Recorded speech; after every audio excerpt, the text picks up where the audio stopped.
Bonjour à tous, nous nous retrouvons pour l'épisode numéro 2 de notre série Le Cercle des Poètes Disparates. Jacques, questionné hier, est aujourd'hui celui qui interroge.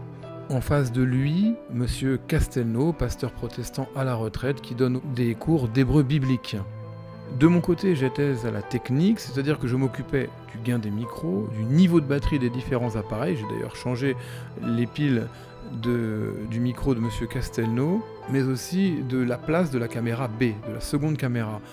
Pour faire court, j'ai deux caméras, j'en ai positionné une au niveau de l'épaule de Jacques que je fais rentrer dans le cadre pour donner cette impression de conversation, et j'ai une seconde caméra que je vais déplacer régulièrement pour donner une sensation de multicam. Ça n'a pas été simple du tout, ce qui fait que je n'ai pas réellement suivi l'interview. Et là j'en viens à la troisième partie de cette petite introduction. Si je vous ai dit que j'étais à la technique, c'est à dessein, c'est en fait une justification, parce que je suis intervenu 2 ou 3 fois. Comme je vous l'ai dit, comme vous pouvez l'imaginer, être derrière tout ça, faire tourner un petit peu la machine et en même temps écouter, cela a été vraiment difficile, donc je n'ai pas vraiment suivi, je dois l'avouer. Et en réécoutant ce qu'on avait fait, j'ai coupé très peu de choses. J'ai d'ailleurs quasiment rien coupé, sauf le moment où je change les piles. Sinon le reste, c'est brut. Je n'aime pas couper, j'aime mettre les choses comme elles ont été faites, comme elles ont été dites, donc vous avez normalement la chose dans son intégralité. Mis à part 2-3 rires, un truc qui ne servent à rien, qui ne servent pas le propos. Alors, je vous dis ça pourquoi? Parce que dans ma troisième intervention, je cite un auteur, Israel Finkelstein, et Israel Finkelstein, je le cite dans un de ses livres, Un archéologue au pays de la Bible. Et je le cite mal, je me suis trompé. Et je vous promets que quand j'étais en train de citer cet ouvrage-là, j'avais en tête la théorie d'Israel Finkelstein. Mais ce n'est pas celle-ci que j'ai délivrée. J'ai délivré une théorie de Sigmund Freud, qu'il nous a exposée dans son ouvrage très connu, L'homme Moïse et la religion monothéiste. Alors, c'est pas lui qui invente cette théorie, les historiens de son époque en parlaient déjà. Sigmund Freud nous dit que Moïse est un Égyptien, un notable Égyptien, qui est un adepte du culte athénien, donc du monothéisme pur du nouvel empire égyptien, et que à l'arrêt de tout cela et à la réintroduction du culte du polythéisme en Égypte, Moïse serait parti, aurait converti les Hébreux au monothéisme pur qui deviendra donc le judaïsme, et serait parti en terre de Canaan pour fonder ce que l'on sait. Alors ça, c'est une théorie qui nous a été rapportée par Sigmund Freud et pas par Israel Finkelstein. C'est une théorie qui n'est pas reçue. Enfin, il y en a quelques-uns qui la défendent encore, je la trouve intéressante, mais peu de gens aujourd'hui la défendent. Alors ça ne change rien au propos, de toute manière, ça ne change rien, puisque bon, j'ai juste dit un nom et un ouvrage, et c'est pas la bonne thèse. Alors c'est très grave, nous sommes d'accord. La prochaine fois, je ferai beaucoup plus attention à ça, c'est-à-dire que la technique, je mettrai ça un peu plus de côté pour être plus pertinent. Donc j'espère que vous m'excuserez d'ailleurs pour ça, parce que c'est un petit peu minable. La théorie que j'avais en tête de Finkelstein, c'est la théorie cananéenne, c'est-à-dire que les Hébreux ont toujours été en terre de Canaan, n'ont pas conquis cette terre-là, et ont tout simplement se sont inventés un passé glorieux, bon, etc., etc. Une théorie à laquelle je n'adhère pas forcément, mais que je trouve aussi intéressante. Ceci étant dit, j'espère vraiment que vous m'excuserez pour cet impair qui est assez grossier, je l'avoue. Ça m'a même étonné en écoutant ça, je dis mais qu'est-ce que je raconte? J'ai fait un erratum en début de vidéo, je n'allais pas le faire au milieu, je n'allais pas tout couper pour ça, donc vous le savez d'avance quand vous allez entendre l'ensemble de l'audio. J'espère que cette vidéo va vous plaire vraiment, parce que c'est une série qui me tient à cœur, et je tourne la prochaine très bientôt. Ça veut dire que normalement dans la foulée, dans le mois, vous allez avoir un troisième épisode. Alors là, c'est un protestant, on reste dans le monde du protestantisme, nous allons changer pour la prochaine, nous allons changer. Et j'espère que nous en aurons d'autres. Voilà, je vous souhaite une bonne écoute. J'essaie de rendre la chose la plus agréable possible avec différents plans de caméra et des petites coupures. Il y a 2-3 coupures avec des images. Bon, j'ai fait ce que j'ai pu, j'ai pas pris de plan malheureusement de temple, etc. Bon, c'est juste un habillage rapide, hein, c'est pas professionnel. Et je vous dis à très bientôt. Monsieur Castelnau, bonjour. Bonjour. Alors, j'aurais aimé vous poser une petite question, mais avant ça, si vous pouviez vous présenter rapidement. Mais je veux bien me présenter, je suis un pasteur à la retraite maintenant, mais toujours un peu actif. Et j'ai été pasteur pendant toute ma vie, pendant tout mon ministère, en général en paroisse. J'ai été quelques années aumônier universitaire à Paris, mais sinon j'ai toujours été en paroisse Mais je me suis senti à l'aise avec mes paroissiens, avec mes conseils presbytéraux et les cultes et tout ça. J'aimais bien les paroisses, mais j'aimais aussi faire des visites aux paroissiens qui sont mariés avec quelqu'un qui n'était pas protestant, qui était sans religion ou qui était catholique, bouddhiste, ça se trouve aussi. Et je me sentais souvent plus proche des questions posées par le conjoint mécréant entre guillemets, qu'avec le protestant fidèle que je trouvais quelquefois un petit peu conservateur, avec des idées auxquelles je ne pouvais pas adhérer toujours moi-même. Je me sentais plus proche. Cette perversion que j'ai a commencé dans ma première paroisse, où c'était à Dieppe. Il y avait une caserne de filles, les PFAT, le personnel féminin de l'armée de l'air. Le prêtre catholique qui était aumônier de la caserne, c'était l'époque de l'œcuménisme, il m'a dit venez, on va faire à tous les deux l'aumônerie de la caserne. Moi qui sortais du service militaire, je dis oh non, non, merci, je n'ai pas de sympathie particulière pour l'armée. Alors il m'a obligé à y aller. Et il a dit, maintenant, les protestantes vont avec le pasteur. Et je me suis trouvé avec 12 filles, j'avais 20 ans, qui ont dit, est-ce qu'on peut venir avec vous alors qu'on n'est pas protestante? Et j'ai dit, mais certainement, mais alors qu'est-ce que vous voulez qu'on étudie? Et elles ont dit, mais puisque vous êtes pasteur protestant, parlez-nous du protestantisme. Et là, une phrase m'est sortie, j'ai dit, ce n'est pas le protestantisme qui est important. Alors elles ont dit, ah bon, et qu'est-ce qui est important? Et voilà, quelle est la question la plus importante? J'ai dit, ce n'est pas le protestantisme, c'est Dieu. Ils ont dit, oh ben ça ne fait rien, parlez-nous de Dieu. Et pour la première fois de ma vie, je me suis aperçu que dans mes études de théologie, où j'avais été très, très bon étudiant, on ne m'avait pas appris à parler de Dieu à des gens qui n'y comprennent pas grand-chose et qui n'y croient pas. Et j'ai dû me dire, alors qu'est-ce qu'on dit sur Dieu? Et d'ailleurs, la même chose s'est produite lorsque on m'a dit « Oui, il y a un protestant à la prison ». Alors je suis allé sonner à la porte de la prison. Les gardiens m'ont dit « Mais monsieur, on n'entre pas dans une prison. Comme ça, il faut être aumônier ». Alors je me suis fait nommer aumônier. Et 6 mois après, quand j'ai eu ma carte, je suis retourné. Le protestant avait été libéré. Mais d'autres ont dit « Ah, mais nous, on vient ». Et je me suis trouvé avec 6 ou 8 ou 10 détenus qui s'ennuyer à en mourir en prison, qui avaient peut-être aussi des recherches.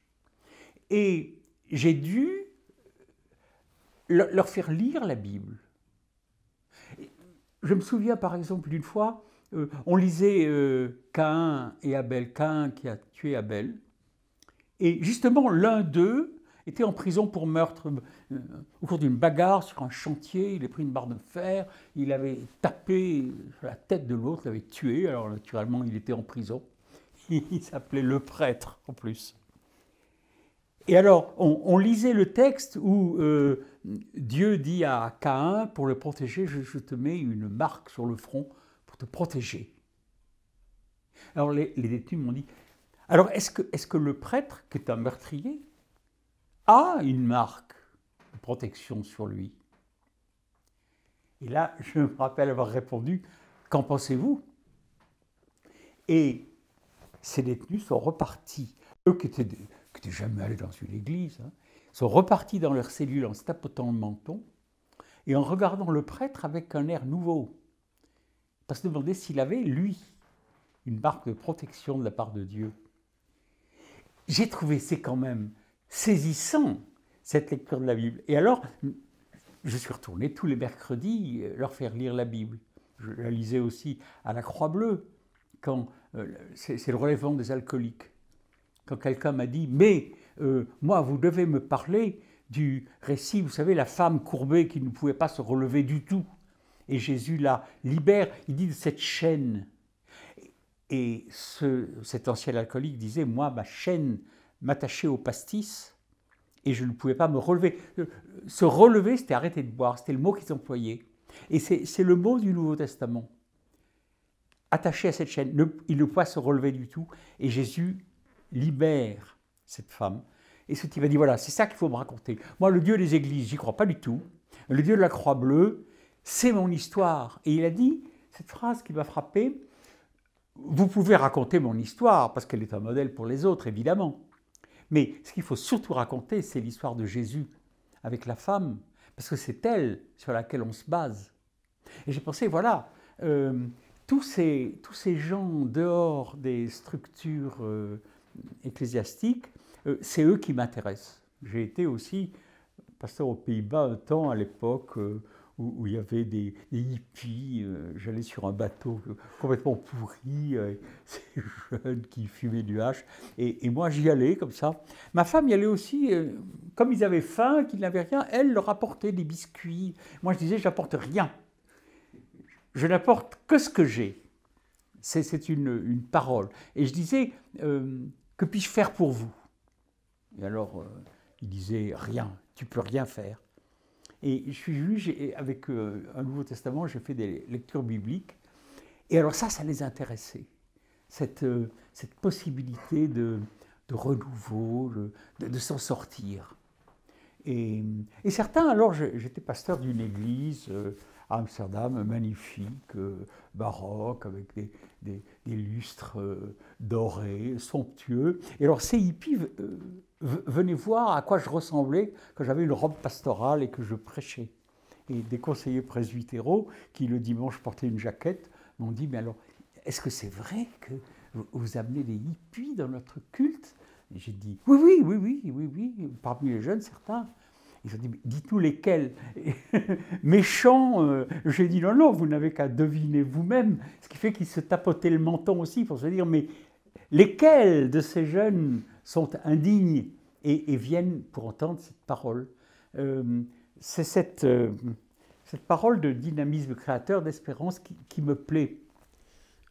Alors là, vous m'offrez une transition merveilleuse, puisque au final, vous êtes en train de me dire, enfin de nous dire du coup, que la parole, la Bible, en tant que parole de Dieu, est libératrice.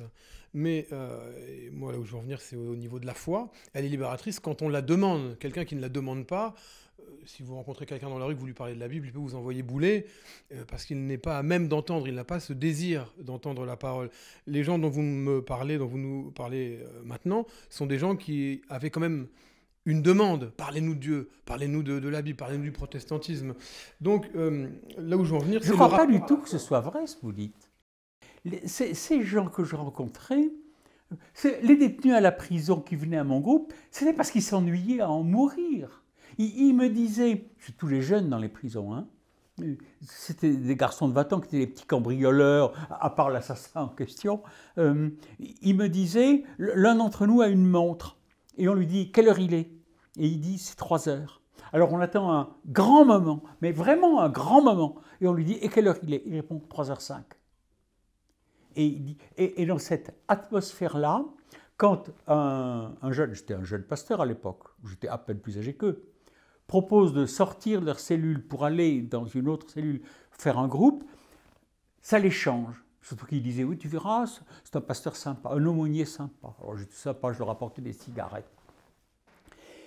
Et là, on se mettait à parler d'espérance. Une fois, l'un m'a dit, mais vous parlez comme nous. Parce qu'on parlait de... est-ce qu'on peut essayer de s'évader? Je disais, vous n'allez pas chercher à vous évader avant d'avoir été condamné. Ah, il disait, c'est vrai, c'est intéressant. Et je leur parlais de leur vie, de même les filles de la caserne qui étaient déprimées dans l'armée. Moi, je leur parlais d'espérance et de joie. Je me rappelle une fois une dame, je parlais pas de Dieu, je parlais de la créativité de Dieu. Je parlais du dynamisme créateur que l'on nomme Dieu. Je ne le nommais pas forcément Dieu dans mon discours. Je disais, vous pouvez avoir du courage. Une fois, quand j'étais au Aumônier d'étudiants, dans le groupe où il y avait une jeune fille musulmane. Elle m'a dit après qu'elle était musulmane, elle était étudiante en droit, et elle est restée après le groupe pour parler un peu. Manifestement, elle était déprimée, etc. Et je me suis dit, si je lui dis... participe à la résurrection du Christ, elle dira non, moi je suis musulmane. Hein. Alors je lui ai dit, mais puise en toi un dynamisme créateur qui va te donner capable de tenir le coup malgré tout. Alors elle a dit, vous m'avez beaucoup aidé. Mais je ne lui avais pas parlé de Dieu, ni de Jésus-Christ, je lui avais parlé de la créativité de Dieu. Et ça, c'est une parole, que voulez-vous? Tout le monde y est sensible. Alors il y a ceux qui ne savent pas nommer Dieu, mais qui peuvent néanmoins bénéficier de la créativité de Dieu. Est-ce qu'il vaut mieux bénéficier de la créativité, du dynamisme, de l'esprit, de l'élan nouveau de Dieu sans savoir le nommer, ou nommer Dieu sans bénéficier de sa créativité et s'enfoncer dans une passivité conservatrice? Moi, je crois que la question ne se pose pas. Ce n'est pas Dieu qui compte, c'est l'œuvre de Dieu. Les théologiens disent que c'est le Saint-Esprit. Ce sont des mots, après. Mais vous n'allez quand même pas parler du Saint-Esprit. Voilà. Il y a des gens qui vont dire quelle horreur. Mais oui, c'est comme toujours des gens, on demande. Quelqu'un d'affairé, un homme d'affaires qui veut lui parler de Dieu, il s'en va, il n'a pas que ça à faire. C'est comme toujours des gens qui sont en attente et qui ont une demande. C'est pas forcément vrai. Je me rappelle un groupe biblique où un de ces hommes d'affaires est arrivé directement en débarquant de l'avion à Roissy. Il est venu directement à l'étude biblique pour ne pas la manquer. Au bout d'un moment, d'ailleurs, il s'est endormi, mais il s'est réveillé. Et il a dit, si vous saviez comme ça me plaît d'être ici, dans une ambiance rafraîchissante et nouvelle. Alors, est-ce que je l'aliénais en dehors de son travail? Je ne sais pas. Mais je lui donnais un air plus frais à respirer. Écoutez, c'est quand même pas si mal. Moi, c'est ce qui me paraît important. Et donc, là où je voulais en venir tout à l'heure, c'était pour parler de vous, pour continuer la présentation, et puis après on ira sur les questions de Jacques. Moi, j'en terminerai là. C'est votre rapport à la foi. Comment êtes-vous devenu chrétien ou redevenu chrétien, votre conversion, votre rapport à Dieu, enfin, tout ce qui est de l'ordre de la foi. Comment vous ressentez ça, comment vous visualisez ça, comment vous partagez ça, etc. Votre rapport à la foi en règle générale. C'est une question, effectivement, très ouverte. D'abord, le mot foi est un mot anxiogène. Parce que si vous demandez à quelqu'un, avez-vous la foi? Mais non, on n'a pas vraiment la foi. Et puis qu'est-ce que c'est avoir la foi? Est-ce qu'il y a quelque chose à quoi vous êtes attaché?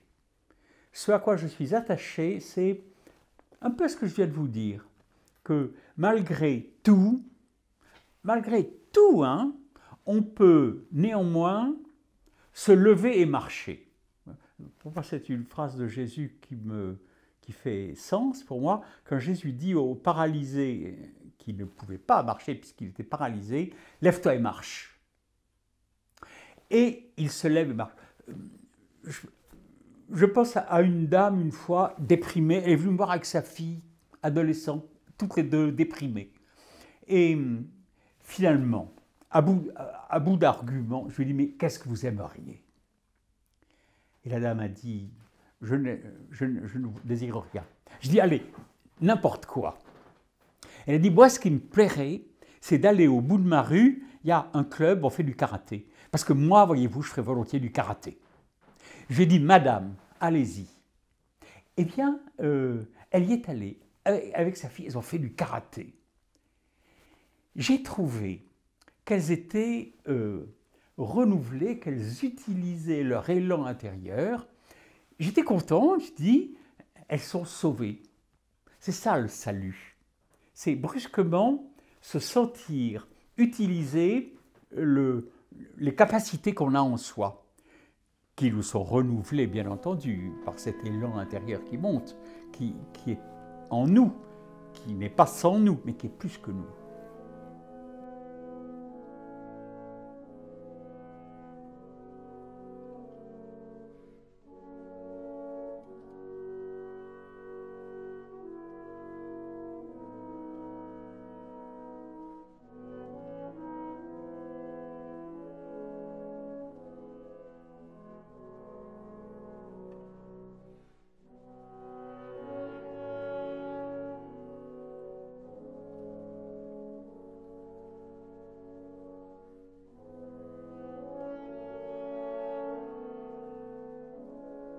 Alors, Monsieur Castelnau, moi j'aimerais aborder une question qui, moi, me paraît essentielle, pour ne pas dire cruciale, c'est le rapport au texte biblique.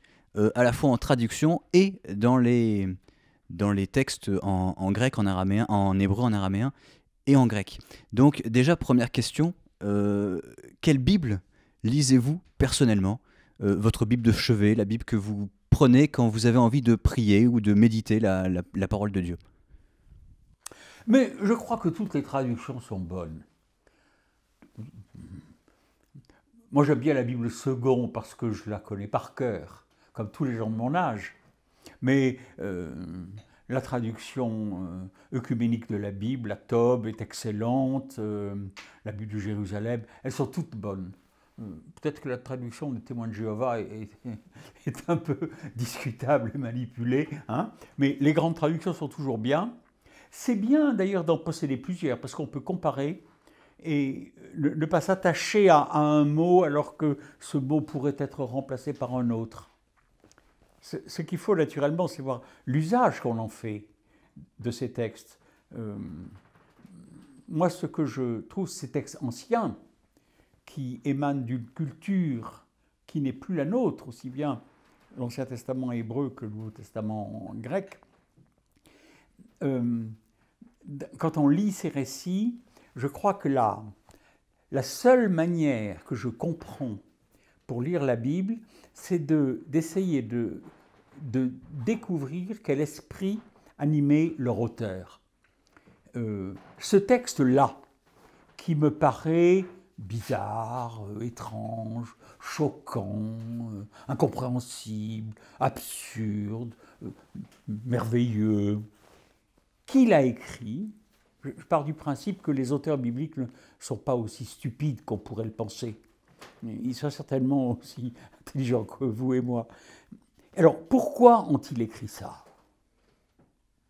Et dans quelles conditions? Et à qui? À qui est-ce qu'ils ont? Les textes bibliques ont été écrits pour quelqu'un, ils n'ont pas été écrits pour nous. Ils ont été écrits dans une certaine époque, à une certaine époque, dans une certaine situation politique, théologique, religieuse, économique, avec ce qu'on pouvait savoir, ce qu'on pouvait espérer à l'époque. Pourquoi est-ce qu'on a écrit ça? J'ai aussi une règle, c'est quand on écrit quelque chose à quelqu'un, c'est qu'on pense qu'il pourrait bien croire le contraire. Quand Jésus disait, comme je cite, « Lève-toi et marche », c'est qu'on peut bien penser qu'un paralysé ne pourra pas se lever et marcher, que quand on est ainsi, il n'y a pas d'espoir. Et Jésus lui dit « Lève-toi et marche ». Les gens pensaient le contraire. Et Jésus disait si. Alors voilà, pourquoi dit-on cela? Lorsque on parle du sacrifice d'Abraham, pourquoi est-ce qu'un auteur a écrit qu'Abraham était prêt à sacrifier son fils? Est-ce que les gens pensaient qu'il n'en aurait pas été capable? Ou est-ce que les gens pensaient que... Moi, je crois que les gens pensaient que tout le monde est amené à sacrifier son fils. Les Cananéens le faisaient, et beaucoup de Juifs aussi, on le sait. Et néanmoins, on leur raconte un récit où un ange dit « Ne le fais pas, ne touche pas à l'enfant ». C'est parce que les gens pensaient qu'on peut bien toucher à l'enfant et qu'il ne faut pas. Voilà. Et à ce moment-là, on s'aperçoit que l'élan, le souffle, l'esprit qui animait l'auteur peut nous animer nous aussi, par-delà les siècles. Et à notre manière, dans notre situation, dans notre monde, où on ne sacrifie pas les enfants, cet élan intérieur, cette libération intérieure, ce courage, cette abnégation, enfin, tout cela, ce renouveau, peut nous animer aussi. Au fond, on a une parole d'un cantique qui va bien pour la lecture de la Bible, semble-t-il, c'est « Esprit qui les fit vivre, anime leurs enfants pour qu'ils sachent les suivre ». Que l'esprit qui animait l'évangéliste Luc ou le prophète Ésaïe nous anime, nous, pour que nous sachions, nous aussi, les suivre. Et si leurs textes ont été transcrits, traduits, répétés jusqu'à aujourd'hui encore, c'est peut-être que par-delà les siècles, cet esprit de renouveau peut, nous aussi, nous apporter ce que les théologiens appellent le salut, qui est un mot à ne pas trop utiliser, qui signifie retrouver la plénitude de notre vie humaine. Par-delà tous les malheurs dans lesquels nous ne devons pas nous laisser enliser. Okay. Donc l'esprit et texte, ça je comprends bien, mais est-ce que vous avez perçu quand vous, par exemple, quand vous faisiez des études bibliques, ou quand vous continuez à prêcher, est-ce que vous percevez un fossé qu'il peut y avoir entre le texte en hébreu, en araméen ou en grec, et la traduction sur laquelle vous allez vous fonder pour faire votre prédication, ou que vous allez produire vous-même? Bien sûr, lorsque dans les anciennes versions second que j'ai appris quand j'étais enfant, on disait l'enfant prodigue, vous savez, l'enfant qui a quitté son père est parti avec son héritage et puis s'est trouvé dans la misère, on disait il aurait aimé se nourrir des carouches que mangeaient les pourceaux. Alors, je crois que la traduction, s'il aurait aimé se nourrir des fèves que mangeaient les cochons. Peut-être qu'il faut replacer les textes bibliques dans le style qu'ils avaient à l'origine, qui n'était pas le style ampoulé, traditionnel, qui convient dans une église. Les textes bibliques sont souvent très concrets et il faut les prendre comme ils sont et essayer de voir qu'a écrit l'auteur. Voilà. Et puis de toute façon, les pasteurs se doivent de lire en hébreu et en grec. Ça c'est une évidence totale et absolue. Nous avons passé à la faculté de théologie beaucoup de temps, beaucoup d'heures et beaucoup de peine, et beaucoup de sueur et de larmes à apprendre l'hébreu et le grec. Il faut absolument essayer de lire ce qui était écrit dans ces textes-là, avec une coloration, avec un style qui souvent n'apparaît pas dans les traductions. Au fond, une traduction, c'est bien, c'est obligatoire, mais ça me fait penser aux reproductions de tableaux que l'on trouve dans les journaux. Le tableau est bien photographié, c'est exactement ça, mais voyez-vous, les couleurs sont toujours un peu plus ternes et les contours un peu moins nets que quand on voit le tableau dans un musée tel qu'il est, alors on est saisi. Voilà, c'est l'hébreu et le grec. Je crois qu'il faut absolument lire. D'ailleurs, je donne depuis très longtemps des cours d'hébreu dans les paroisses où j'ai été, et les gens, il n'est pas nécessaire de savoir beaucoup d'hébreu d'ailleurs pour pénétrer dans ce monde hébraïque où les mots, souvent sont des mots très concrets, prennent un relief saisissant. Il me semble que l'instruction des étudiants en théologie dans le protestantisme, contrairement d'ailleurs au catholicisme où on apprend beaucoup plus la liturgie, hein, les protestants on n'apprend pas beaucoup la liturgie, mais on apprend beaucoup l'hébreu et le grec pour lire. D'ailleurs c'est Luther qui a dit que tous les pasteurs doivent lire en hébreu, parce qu'à ce moment-là, on arrive à l'origine même de ce qu'on appelle la parole de Dieu, qui ne peut raisonner, me semble-t-il, que là, le premier rôle d'un pasteur, c'est de transmettre aux paroissiens qui, évidemment, n'ont pas étudié tout ça, de transmettre cette ambiance, cette coloration. C'est plus important, me semble-t-il, qu'un pasteur passe du temps à étudier en hébreu et en grec un texte biblique que d'aller chercher la vieille Madame Martin pour la mettre à la couture, ce que n'importe qui d'autre peut faire. Je vois.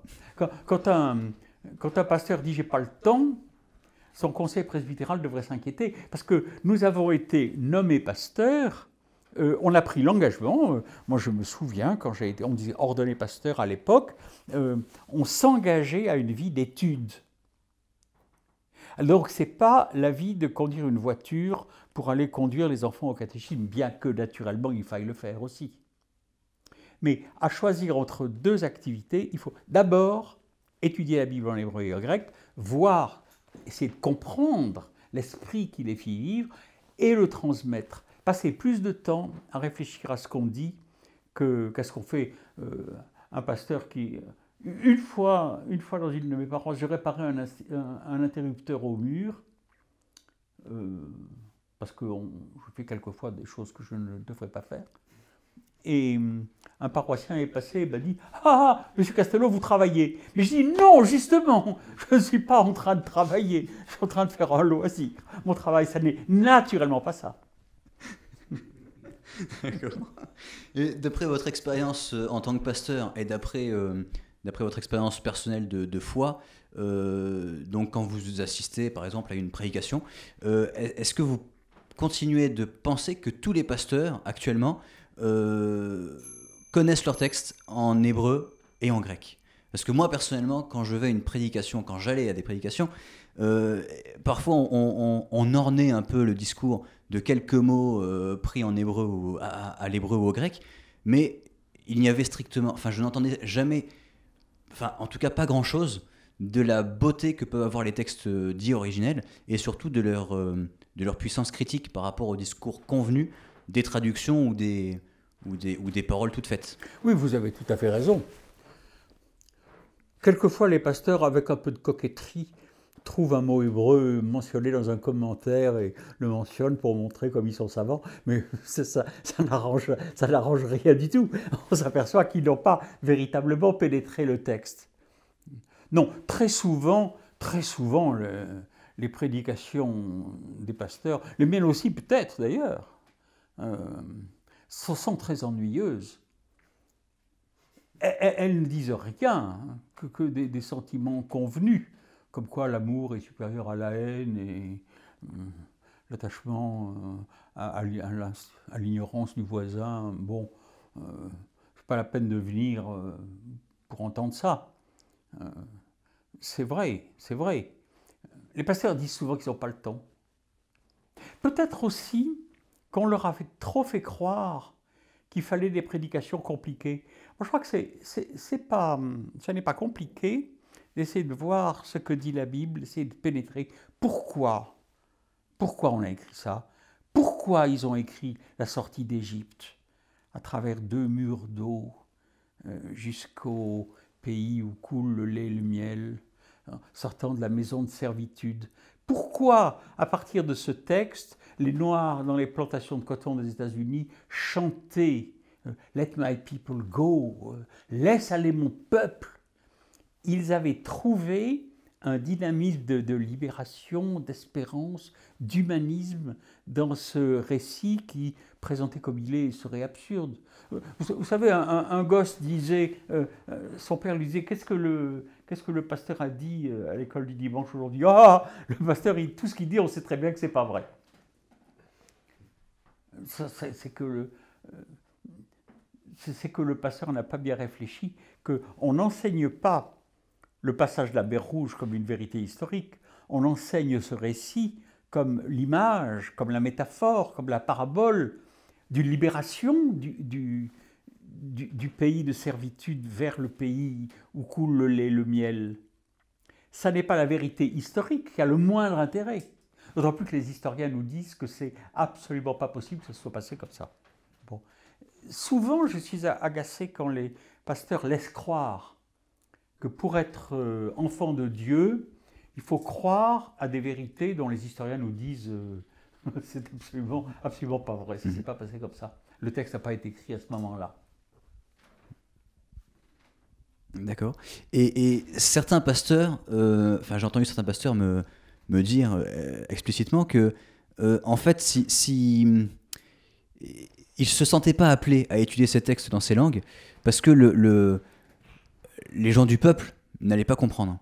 Donc il y a, je pense aussi, cette dimension que moi j'ai perçue en tout cas, un peu de mépris pastoral, donc de ceux qui savent, donc de ceux qui sont en chair, qui prêchent, mais qui ne font plus grand-chose des textes dans leur langue, et ceux qui écoutent, les gens du peuple, qui eux ne savent pas, dont on pense qu'ils n'ont pas besoin d'entendre des choses qui sont trop compliquées pour eux, et donc à qui on ne donne pas ces choses-là. Et donc, est-ce que vous avez vécu est-ce que vous avez perçu aussi cette dimension un peu de mépris qui fait que les gens arrivent au culte et n'ont pas forcément ce pourquoi ils viennent?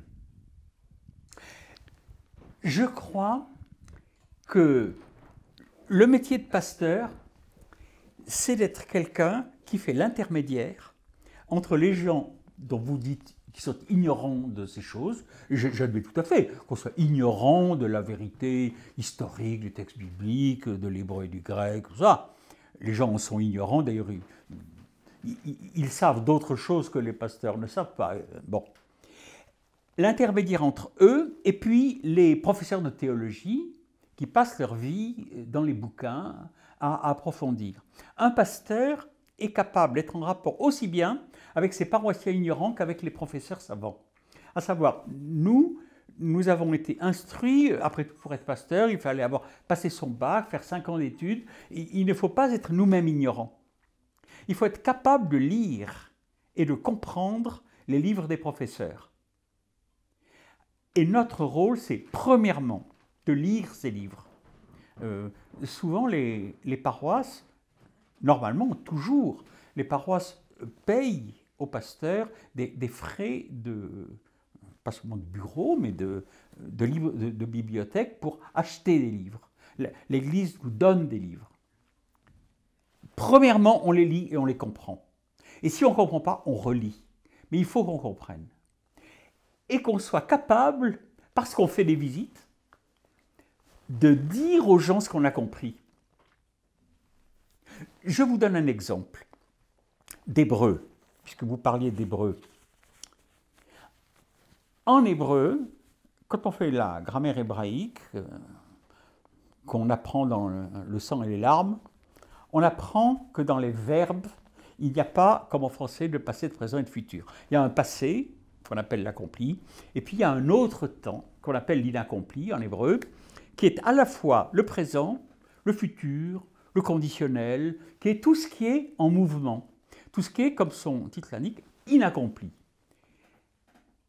Et dans la Bible, Dieu parle à l'inaccompli. Je vous donne un exemple. Lorsque Dieu apparaît à Moïse dans le buisson ardent, alors ne vous demandez pas s'il est vrai que le buisson brûlait sans se consumer. Je ne suis pas de ceux qui disent « Ah oui, c'est que dans ces pays-là, le pétrole coule à flot, imbibait le buisson, alors forcément, c'était le pétrole qui brûlait. » Ce qui est absurde. Les gens qui sont allés là-bas savent qu'il n'y a jamais aucun buisson qui brûle imbibé de pétrole là-bas. Ce n'est pas ça la question. La question, c'est que Dieu y parle à Moïse et lui dit ce qui est dit dans la version seconde.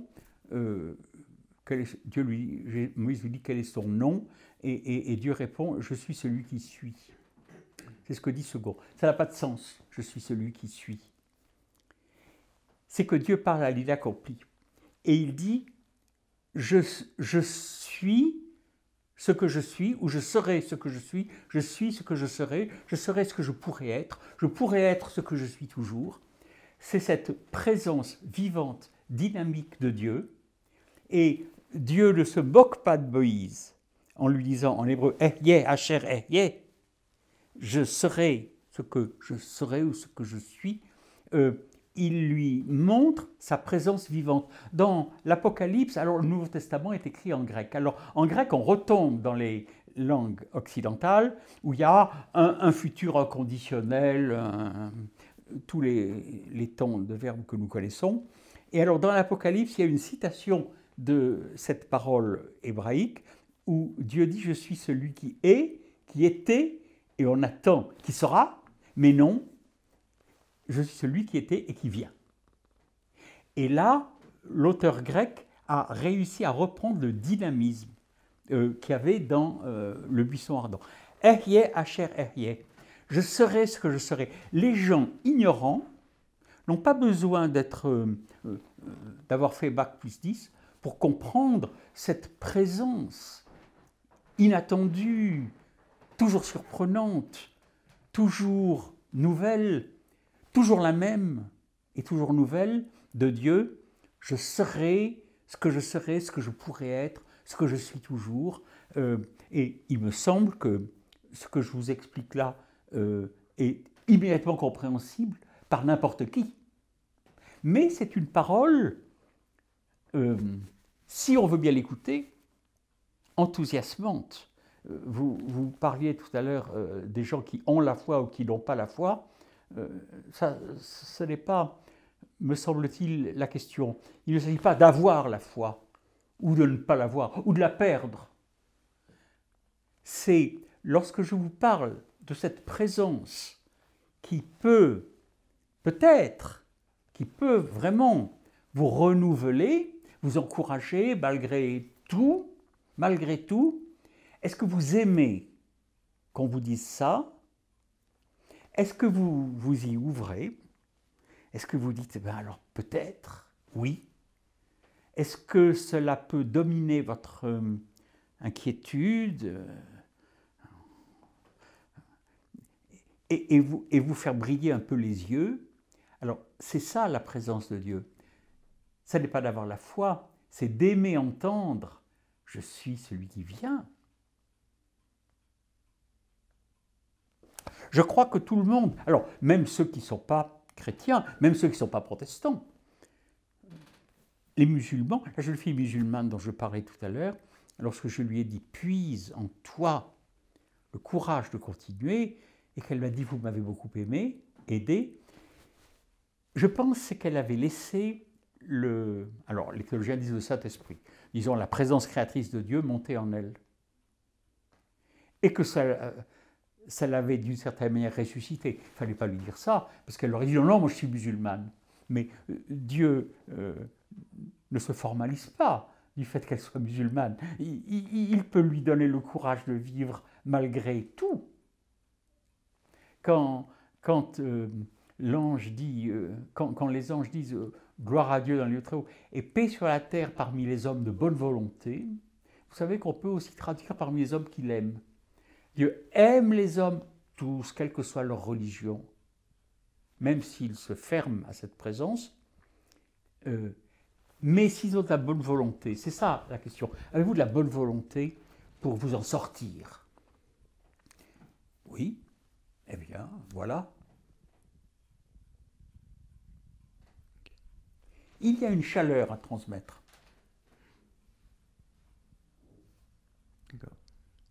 Vous parlez de l'hébreu, c'est intéressant. Pourquoi donc vous donnez des cours d'hébreu à l'Oratoire du Louvre, qui est une paroisse protestante libérale. Pourquoi cette... Mais j'en ai donné aussi dans des paroisses pas libérales. Non, bien sûr. Tout le monde aime l'hébreu. Bien sûr, mais actuellement vous donnez des cours donc à l'Oratoire. Oui. C'est ça. Et donc pourquoi cet amour pour cette langue-là et pas pour la langue, on va dire, grecque du Nouveau Testament? À cause de ce que je viens de vous dire sur l'inaccompli. Par exemple, le fait que Dieu dise « je serai ce que je suis », en grec on ne peut pas le dire. Ou alors on peut dire seulement « je suis celui qui était et qui vient », ce qui est bien. Mais le grec est très comme nos langues mathématiques, rigoureuses, réglées, avec une grammaire rigoureuse. L'hébreu n'a pas de grammaire. L'hébreu biblique. L'hébreu est une langue ancienne qui a pas vraiment de grammaire. On met les mots à la suite les uns les autres, comme ça. Il faut conjuguer les verbes. Mais dès qu'on sait une conjugaison, il n'y a que des exceptions. Ce qui fait que ça n'a pas d'importance. On entre dans la pensée hébraïque, qui est un monde en mouvement. Lorsque, dans le buisson ardent, Dieu dit à Moïse, donc je suis ce que je serai, hein, et il y a un jeu de mots avec le mot Yahvé, qui est le nom de Dieu qu'il ne faut pas prononcer. Les Juifs disent surtout il ne faut pas dire Yahvé. Et alors Yahvé, c'est celui qui est en mouvement, c'est celui qui sauve d'Égypte, c'est celui qui relève, c'est celui qui donne la victoire au petit David contre le géant Goliath. C'est celui qui dit « partage ton pain avec celui qui a faim. Reçois dans ta maison le malheureux sans asile. » C'est encore des images que nous pouvons aimer entendre. Alors, lorsque, au IIIe siècle avant Jésus-Christ, Alexandre le Grand a envahi tout le Moyen-Orient, Alexandre le Grand qui parlait grec, et qui est arrivé avec sa culture grecque. Et une culture tellement vivante, tellement créatrice, qu'il a passionné tout le Moyen-Orient et jusqu'à la frontière de l'Inde. On a trouvé dans les sables d'Afghanistan des temples grecs, avec les colonnes, le fronton. Alors, la langue grecque a gagné a gagné la partie. Et un pharaon d'Égypte, très cultivé, a demandé à 70 rabbins de traduire la Bible hébraïque en grec. Il y avait d'ailleurs, pense-t-on, plus de Grecs, plus de rabbins, plus de Juifs parlant grec dans le monde méditerranéen que parlant hébreu. Alors on a traduit l'Ancien Testament hébreu en grec. C'est une traduction qu'on appelle la Septante, puisqu'il y avait 70 rabbins. Lorsqu'ils sont arrivés au mot Yahvé, ils ont dit, il ne faut pas prononcer le mot Yahvé, et ils l'ont traduit en grec par Kyrie. Et Kyrie, c'est le mot grec qui veut dire en français Seigneur, mais c'était le titre de Zeus. Et c'était le titre de l'empereur que l'on nommait Kyrie. Ce qui fait que quand on s'est mis à dire Kyrie, on a pensé à Zeus, le Zeus tout-puissant, brandissant la foudre, Zeus à qui naturellement on ne désobéit pas, parce qu'on ne désobéit pas à l'empereur, qui était une image de Zeus, parce que quand on désobéissait à l'empereur, on était crucifié dans les 10 minutes. Il n'était pas question de lui désobéir. Et on s'est mis à avoir l'idée d'un Dieu à l'image de Zeus, à l'image de l'empereur, tout-puissant, omniscient, omniprésent, indiscutable, absolu. Et ça a été le début de nos malheurs, parce qu'on a dit, si Dieu alors est tout-puissant et qu'il est bon comme le Dieu de la Bible et qu'il y a le mal, c'est absolument incompréhensible. S'il est tout-puissant et qu'il y a le mal, c'est qu'il n'est pas bon. S'il y a le mal et qu'il est bon, c'est qu'il n'est pas tout-puissant. Ce qui fait que nos malheurs viennent de la traduction de l'hébreu en grec. Et lorsque on lit le Nouveau Testament et qu'on trouve le mot Seigneur, même si dans les traductions modernes, on le caractérise en l'écrivant en lettres majuscules pour bien montrer que c'est Kyrie, hein, c'est quand même toujours l'idée d'un Dieu tout-puissant. Eh bien, si les gens dans la rue disent qu'ils ne veulent pas croire en Dieu, c'est parce que quand ils disent Dieu, ils pensent Zeus, ils pensent à tout-puissant, et alors vous entendrez des gens qui vous disent « Mais qu'est-ce que j'ai fait au bon Dieu pour que ce malheur m'arrive ?» Alors que jamais Yahvé n'a la moindre idée de punir quelqu'un parce qu'il aurait fait le mal. Yahvé est un Dieu libérateur d'Égypte, libérateur du géant Goliath. Et on retombe, en lisant en hébreu, dans ce Dieu d'humanisme, je dirais, de fraternité. L'Ancien Testament est un livre essentiellement tourné vers l'humanisme et l'amour et l'humanité.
Donc tous nos malheurs viennent de la grécisation en fait de l'Ancien Testament. Alors, question toute bête à laquelle les pasteurs me répondent plus ou moins en me regardant avec des grands yeux. Pourquoi alors a-t-on le Nouveau Testament en grec, et surtout pourquoi maintenant qu'on l'a en grec, est-ce qu'on ne fait pas l'effort de le rétro-traduire dans les deux langues qui ont été sans doute celles de Jésus, l'hébreu et l'araméen? Parce que le Nouveau Testament a ces deux origines simultanées et que nous n'arrivons pas à savoir lorsque le mot Dieu est employé dans le Nouveau Testament, est-ce qu'on pense plutôt à Yahvé, le Dieu libérateur d'Égypte, plutôt à Zeus, le Tout-Puissant? À l'époque de Jésus, tout le monde parlait grec. La langue de communication intellectuelle, c'était le grec. C'est ça qu'on enseignait dans les lycées. Et les idées étaient transformées. D'ailleurs, le Nouveau Testament est écrit en grec. Tout le monde... L'hébreu n'était plus une langue de transmission. L'hébreu était une langue morte au temps de Jésus.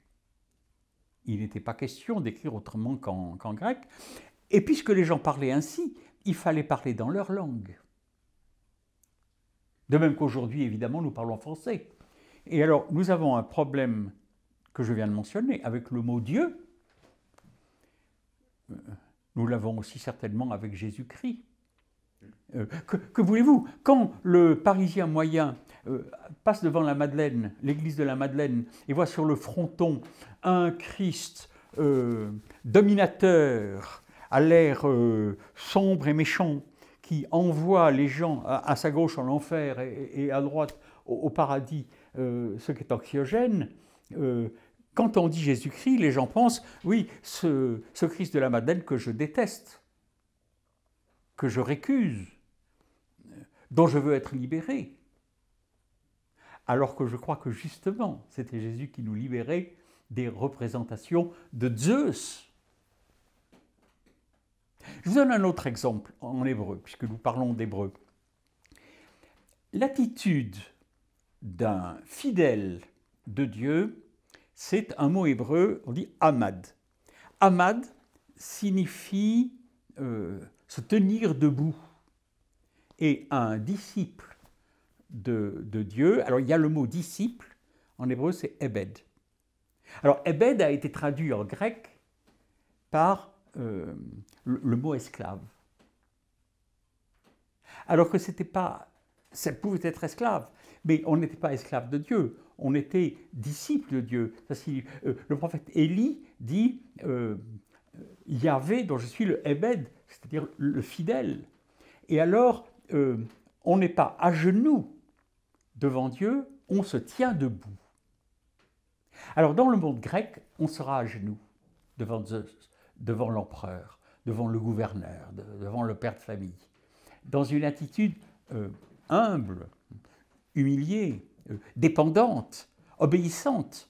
Devant Dieu, on n'est pas à genoux, on est amad, on se tient debout, comme il disait l'autre, droit dans ses bottes. Ce qui ne signifie pas avec orgueil, ce qui signifie qu'on est prêt à se mettre en marche et à aller là où Dieu va vouloir que l'on aille, dans le monde libre, comme enfants de Dieu libres enfants de Dieu où nous sommes. J'aime qu'en hébreu, on me dit « Amad, tiens-toi debout et sois prêt à marcher », alors que l'idée d'être à genoux comme un esclave devant Dieu me révulse. Ça fait penser naturellement à l'attitude des rois Louis au XVIIIe siècle, au XVIIe et XVIIIe siècle, qui voulaient qu'on soit à genoux. Lisez l'hébreu et on vous dit, mais lève-toi. Lorsque, dans les textes hébraïques, un ange apparaît, traditionnellement on dit, et la personne se prosterne, et tout cela lui dit, lève-toi. Parce que l'attitude convenable devant Dieu, c'est d'être debout, prêt à agir comme un enfant, un libre enfant de Dieu. C'est une découverte, je crois, qui n'est pas difficile à faire comprendre aux gens ignorants. Les gens comprennent très bien la différence entre être debout et actif ou à genoux et humilié. Oui, c'est sûr. C'est sûr. Mais vous avez dit que le grec était la langue parlée de tous à l'époque de Jésus, mais enfin, lui-même parlait aussi hébreu et araméen quand il lisait notamment à la synagogue. Enfin, c'était quand même une langue encore liturgique, encore une langue de savants, et je pense moi personnellement encore une langue parlée, enfin ces deux langues étaient tout à fait parlées. Donc pourquoi avoir transformé ces paroles dans une autre langue, qui est le grec, pour la diffuser au plus de monde possible qui parlait grec, en niant la langue originelle qui était l'hébreu et l'araméen? D'abord, vous êtes bien hardi. On ne sait pas trop l'état de l'hébreu. Je vous ai dit tout à l'heure, avec hardiesse, que l'hébreu est une langue morte depuis 2 ou 3 siècles à l'époque. Je crois que c'est ce qui se dit actuellement, que l'hébreu est une langue morte, qu'il n'était connu que de rabbins qui l'étudiaient. On pense que plus personne ne parlait hébreu. Alors on parlait araméen, qui est une langue voisine de l'hébreu, comme l'italien est voisine du français et de l'espagnol. Mais c'était le Moyen-Orient qui parlait araméen. Dans le monde méditerranéen, l'araméen était inconnu, c'est une langue orientale. Bon, on parlait latin, on parlait gaulois, hein, et puis la transmission des idées, c'était le grec. Ça, c'était tout le monde transmettait les idées par grec. La preuve, c'est que tous les textes du Nouveau Testament ont été écrits en grec. On n'a pas eu l'idée d'écrire en gaulois. On l'a peut-être traduit. Bon. Que parlait Jésus? Sur sa croix, dit l'évangile de Jean, l'écriteau a été écrit en hébreu, en latin et en grec. En latin, c'était pour les soldats. En grec, c'était pour la transmission intellectuelle. Et ce qu'ils appellent l'hébreu, c'était peut-être de l'araméen. Jésus, quand il a parlé à Pilate, lui a parlé en grec. Évidemment. À supposer qu'il ait véritablement parlé à Pilate, alors qu'il n'y avait pas de témoin. Hein. Mais enfin, quand Jean dit il a parlé à Pilate, Jean pensait il a parlé en grec. Jésus devait parler l'araméen avec sa mère, il devait parler grec avec Pilate, il devait parler latin avec les soldats. Voilà, mais la langue, c'était le grec. Il a fallu attendre le IVe siècle pour que Saint Jérôme dise bon, ben maintenant c'est le latin, et qu'on traduise tout en latin, ce qui a donné encore d'autres catastrophes. Oui, d'autres catastrophes. Mais alors, comment vous expliquez alors, tous les sémitismes qui sont présents dans le Nouveau Testament, dans le grec du Nouveau Testament, et toutes les tournures qui sont pas du tout naturelles pour le grec de l'époque, et qui le sont beaucoup plus en hébreu, à partir de l'hébreu et de l'araméen? Ça dépend qui. Luc écrivait en très bon grec. Paul écrivait en très bon grec. Alors, Paul, vous faites allusion sans doute à Paul, qui était de culture, il a dit qu'il était pharisien, fils de pharisien, il a dû avoir une culture très importante de l'Ancien Testament, hébreu, ou de la Septante, parce que Paul ne cite que la Septante en grec. C'est quand même intéressant. N'importe qui peut se rendre compte que quand Paul ou Matthieu, qui citent beaucoup l'Ancien Testament, font une citation et que l'on se reporte à l'Ancien Testament pour vérifier la citation, on s'aperçoit que ce n'est pas exactement la même chose. C'est parce que Matthieu et Paul citaient la Septante et que les 70 rabbins qui, au IIIe siècle, ont traduit l'Ancien Testament d'hébreu en grec, ont utilisé peut-être des textes différents de ceux que nous avons aujourd'hui, qui n'avaient pas encore évolué comme aujourd'hui. Et on voit bien que Paul et Matthieu citaient la Septante et ne citaient pas l'hébreu. Ce qui fait que Paul était à la fois enraciné dans la culture hébraïque et la culture hellénistique. Et le judaïsme lui-même s'est hellénisé. Je trouve qu'aujourd'hui, les Juifs sont très hellénisés aussi. Dans le groupe d'Hébreux où je suis, il y a 2 Juifs qui viennent et qui sont intéressés de redécouvrir l'Ancien Testament pur et non pas hellénisé comme à la synagogue aujourd'hui. Oui.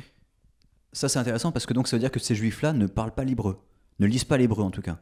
Si, ils lisent l'hébreu, mais tout de suite on leur dit la manière dont il faut le traduire. Oui. Ils ne lisent plus Yahvé, puisqu'il ne faut pas dire Yahvé. Alors ils disent Adonai ou Hachem, et alors ils pensent Hachem, le nom. Et le nom est proche de Zeus. Un juif, quand il parle de Dieu, a souvent une notion très grecque de Dieu, alors même qu'il a lu Hachem dans la langue hébraïque. Là, il y a un problème auquel les pasteurs doivent faire face, attirer l'attention de leurs paroissiens. Ça n'est pas une question difficile. vous pouvez très bien dire aux gens, il y a tout de même deux manières de comprendre Dieu. Est-ce que c'est le libérateur d'Égypte qui dit « partage ton pain avec celui qui a faim » ou est-ce que c'est le Zeus qui est garant du destin que l'on doit accepter, auquel l'on doit se soumettre, auquel il faut être fidèle sans se rebeller.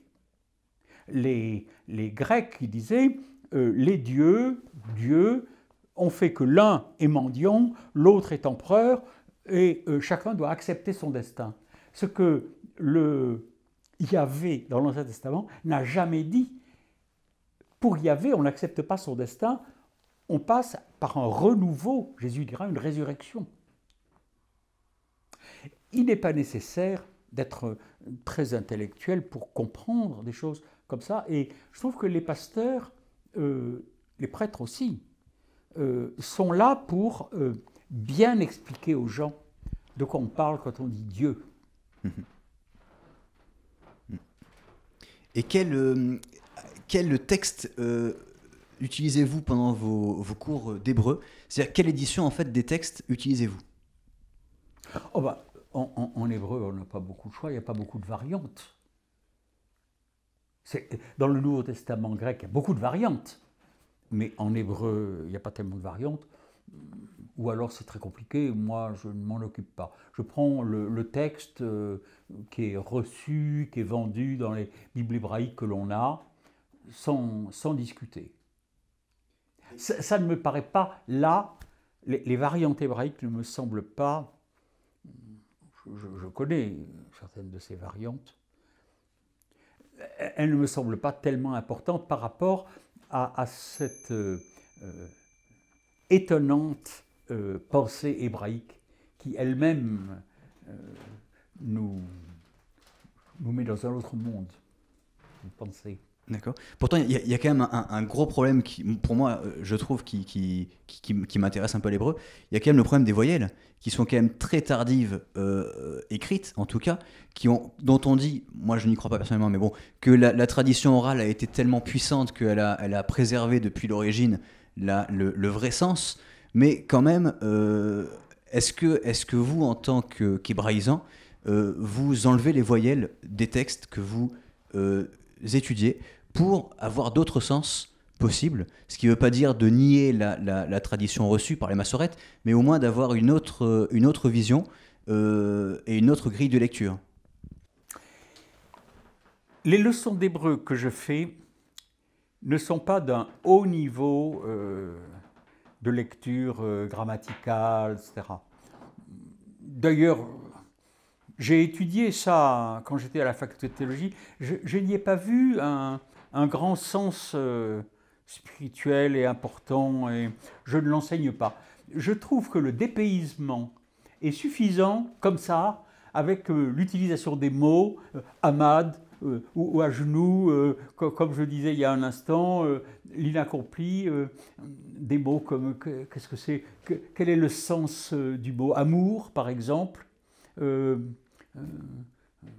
Quel est le sens du mot cœur? Quand on dit aimer de tout son cœur, je leur dis mais le cœur c'est non pas l'organe de l'amour mais c'est l'organe de la décision.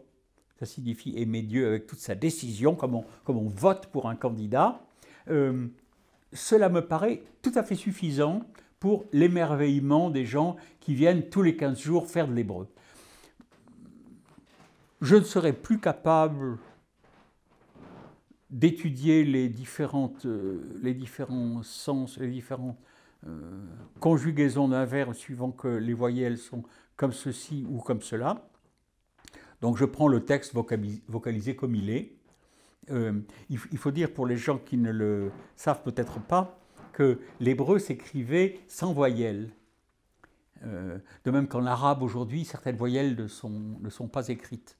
Et que des massorettes, c'était des juifs de Babylone, à partir du IVe siècle de notre ère, et surtout au 8e siècle, sous Charlemagne, et encore après, se sont lancés dans cette tâche très compliquée d'imaginer les voyelles, et puis pas seulement les voyelles. Il y a 38 petits signes qui indiquent des A, des E et des O, mais qui indiquent aussi des notes de musique que l'on a d'ailleurs oubliées.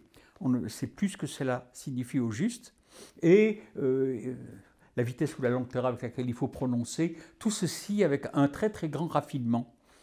Je ne m'en occupe pas, et quelquefois, je m'en sers pour dire aux gens, mais quel est le texte inspiré? Quelle est la parole de Dieu? C'est le texte sans voyelles, que l'on avait jusqu'au IIIe siècle, ou est-ce que c'est le texte avec des voyelles? Les massorettes étaient-ils inspirés? Et si oui, alors le texte qu'on lisait avant les massorettes était-il moins inspiré? Et je complique aussi en parlant de la traduction de la Septante. Lorsque les rabbins ont traduit, ils ont utilisé les textes qui étaient disponibles au IIIe, au IIe siècle avant Jésus-Christ. Donc j'ai dit tout à l'heure qu'ils étaient un peu différents par certains endroits, sans que ça ait beaucoup de sens théologique d'ailleurs, des textes que l'on utilisait au temps de Jésus. Lorsque on a découvert les manuscrits de la Mer Morte, on a trouvé des textes à Qumran qui dataient du second siècle avant Jésus-Christ et qui étaient sans doute proches des textes traduits par la Septante. Ce qui fait que nous avons là l'état de texte du second, troisième siècle avant Jésus-Christ qui était à Qumran et utilisé par les 70 rabbins de la Septante, qui était différent du texte massorétique qu'on a aujourd'hui. Alors, qu'est-ce qui est inspiré? Le texte du IIIe siècle avant Jésus-Christ, ou le texte massorétique du temps de Jésus-Christ, ou le texte avec des voyelles du temps des massorètes babyloniens? Alors, à cette question, il n'y a évidemment aucune réponse. Et on se rend bien compte qu'un texte n'est pas inspiré à l'état naturel. Lorsque les Juifs disent, lorsqu'on écrit le nom de Dieu, il faut se laver les mains après l'avoir écrit parce qu'il brûle autrement, je trouve qu'ils exagèrent tout à fait.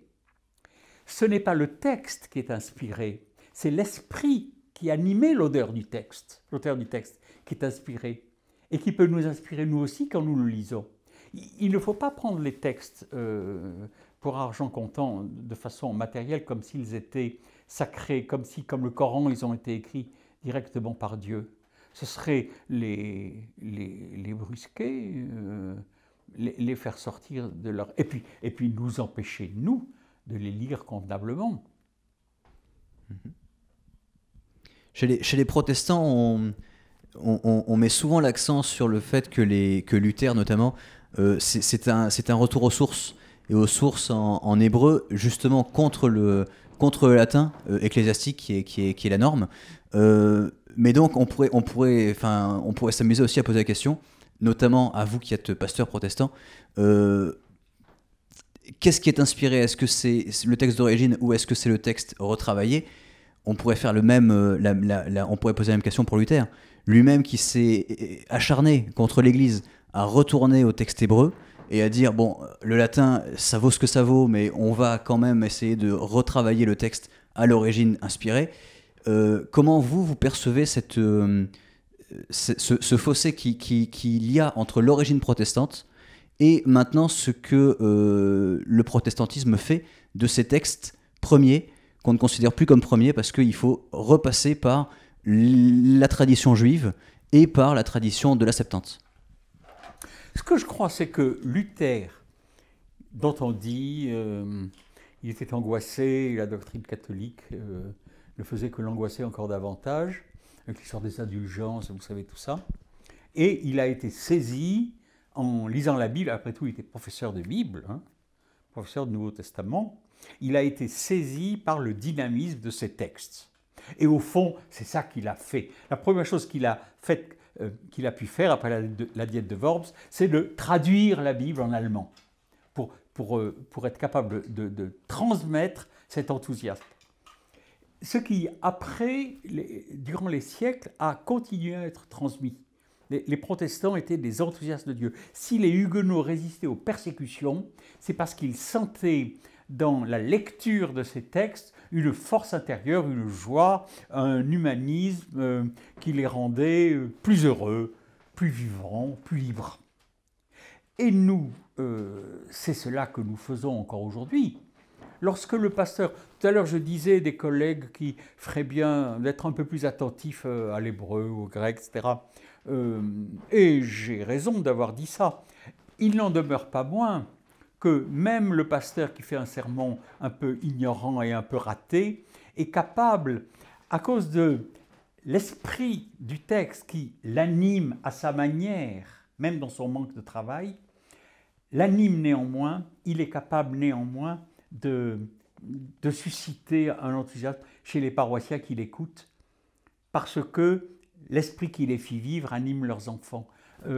Après tout, une mauvaise prédication peut parfaitement à l'occasion transmettre l'évangile. Dieu peut se servir d'une mauvaise prédication et d'un pasteur ignorant pour transmettre l'évangile. Et Luther a fait tout ce qu'il a pu. Je suis admiratif de Luther. Il n'a pas fait toute la réforme qu'il aurait pu faire. Je crois que la manière dont nous parlons aujourd'hui le surprendrait, parce qu'à l'époque, on n'avait pas pris conscience de tout cela. Mais très bien, nous continuons la réforme, du moment que nous continuons à transmettre l'esprit qui le fit vivre. Et l'esprit qui fit vivre Calvin et les autres réformateurs qui nous animent. D'accord. Moi, quand je rentre dans des temples, je vois une grande Bible sur un énorme lutrin. Le problème de cette Bible, c'est qu'elle est en français. Et elle est même uniquement en français. Et je ne connais pas tous les temples, évidemment, mais je serais curieux de savoir quel temple en France, en tout cas, a une Bible au minimum bilingue, ou trilingue, ou enfin, en tout cas, ou qui donne à voir à un paroissien qui voudrait regarder un peu ce qu'est la Bible, matériellement, pas uniquement dans l'esprit qui l'anime ou dans la théologie que ça peut susciter, mais dans sa matière même. Je serais curieux de voir une Bible, par exemple, avec à gauche le texte hébreu, à droite le texte français. Et pour le Nouveau Testament, à gauche le texte grec, à droite le texte français. Et je n'en trouve pas. Et ça, c'est une question que j'aimerais vous poser. Comment vous pourriez expliquer à quelqu'un qui serait étonné, un juif qui rentre dans une synagogue peut voir un texte, non vocalisé d'ailleurs, un texte juif en hébreu et un arabe, j'imagine que, enfin je sais que un musulman qui lit le Coran ne le lit pas en traduction. Il l'apprend même par cœur en arabe. Donc même s'il ne comprend pas l'arabe, même s'il n'y comprend rien, il est quand même capable d'avoir ce rapport au moins au son arabe et souvent même à l'écriture arabe. Un protestant peut rentrer dans un temple, voir une Bible et ne voir que du français. Comment est-ce que ça vous paraît normal et comment vous pourriez expliquer à quelqu'un qui serait étonné de cette aberration? Je pense qu'il ne faudrait pas mettre une Bible en hébreu ou en grec, parce que ça ferait secte, ça donnerait l'impression qu'il faut connaître des langues inconnues, connues seulement d'une petite élite, alors que lire la Bible, faites-lui confiance que déjà telle qu'elle est, surtout si les pasteurs disent... aide à lire par la prédication, telle qu'elle est, elle peut vous renouveler, vous donner du courage. Je suis de la Drôme et j'ai connu des petites vieilles gardiennes de chèvres qui n'avaient pas de certificat d'études et qui lisaient la Bible, et ça leur faisait du bien. Il n'est pas nécessaire d'être un grand savant pour que l'esprit qui fait vivre les auteurs nous anime nous aussi. Il ne faudrait pas donner l'impression qu'il faut être trop savant. Je n'approuve pas. Quand vous entrez dans une synagogue, vous ne voyez pas la Bible. Elle est enfermée dans un placard. Mais on la sort quand même. On la sort et on est capable de... On la sort et on peut la toucher d'ailleurs. Comme si toucher un rouleau pouvait transmettre un rayonnement. Comme si le texte transmettait un... Ce n'est pas le texte qui transmet un rayonnement, c'est le texte lu et aimé par un homme de bonne volonté. On dit la différence entre l'islam et le christianisme, ça n'est pas de comparer le Coran et la Bible avec Jésus et Mahomet. La parole de Dieu pour un musulman, c'est dans le Coran, c'est le Coran, dont Mahomet est le support. Alors que nous, on dit la parole de Dieu, c'est Jésus-Christ, dont la Bible est le support, dont la Bible nous parle. Donc, il faut comparer Jésus-Christ au Coran et la Bible à Mahomet. La Bible n'est pas un objet sacré. Vous pouvez jeter une Bible dans un panier à papier quand elle est trop usée. On dit que dans les Cévennes, naguère, des paysans qui avaient une bête malade lui mettaient sur le dos une Bible pour la guérir. Ça, c'est la superstition, ce qu'elle a de plus horrible.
Pour l'hébreu, du coup, pourquoi donc donner, si en fait la Bible n'est pas en hébreu, ne doit pas être considérée comme sacrée, ni en traduction, ni en hébreu, etc., pourquoi donner alors aux paroissiens l'envie d'apprendre ces langues qui en fait ne sont pas forcément nécessaires au commun des mortels, et même aux pasteurs eux-mêmes? Ah, elles sont nécessaires aux pasteurs. Elles ne sont pas forcément utilisées. On ne fait pas forcément un usage qu'on devrait... Tous les pasteurs ne sont pas de bons pasteurs, moi non plus d'ailleurs. Les pasteurs doivent lire l'hébreu et le grec pour être capables de transmettre aux paroissiens la Bible telle qu'elle est. Alors qu'une traduction française est très marquée par la culture française. Par exemple, quand vous dites Dieu, quand vous dites à quelqu'un qui passe dans la rue Dieu, et qui vous répond volontiers « Ah, mais je ne crois pas en Dieu ». Moi, j'aime dire « Qu'est-ce que vous ne croyez pas ?» Et les gens disent « Mais je ne crois pas en un Dieu tout-puissant qui fait verser les autocars dans les ravins, qui permet les tsunamis et les tremblements de terre. » Mais je ne crois pas ça non plus. Le mot « Dieu » aujourd'hui transmet l'idée très très jupitérienne, qui n'est pas du tout l'idée hébraïque. Donc il faut apprendre aux gens. Saint Paul disait aux Athéniens, Dieu est celui qui donne à tous la vie, le mouvement et l'être. Ça, c'est très hébreu. C'est pas du tout jupitérien. Si les pasteurs et les prêtres prêchent correctement, les gens dans les églises sauront très bien que quand on dit Dieu, c'est le libérateur d'Égypte, c'est celui qui dit d'aimer son prochain, etc. Et que ce n'est pas le Dieu tout-puissant organisant le malheur et tout, auquel il faut prier pour avoir des miracles exceptionnels, et quand on ne prie pas assez, on n'a pas le miracle, et que si on veut un miracle, il faut de toute façon l'avoir demandé, et que seuls obtiennent des miracles ceux qui l'ont demandé, et que même on dit que même Jean-Paul II maintenant a fait des guérisons miraculeuses, ce qui est tout simplement en dehors de la pensée biblique. Il n'y a pas de magie dans la Bible comme il y en a dans la pensée hellénistique. Donc si les pasteurs prêchent bien, les gens savent très bien ce que veut dire Dieu. Et une Bible en français va très bien. Mettre une Bible dans les temples, c'est un beau symbole de dire « lisez vous-même ». C'est l'idée de dire « vous-même », on la met au pied de la chair.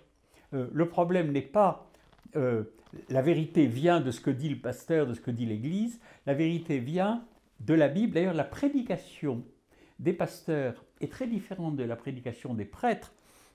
Un prêtre vous fait une prédication, ils appellent ça une homélie, c'est un ensemble de vérités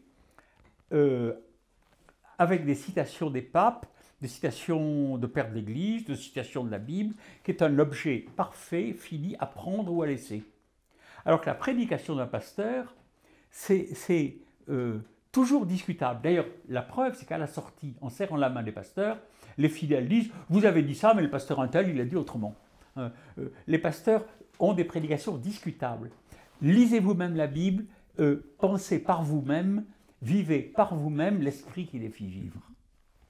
Mais ironiquement, moi, en quelques années de temple, on va dire, je n'ai jamais vu personne ouvrir cette Bible, ou feuilleter cette Bible, ou consulter cette Bible.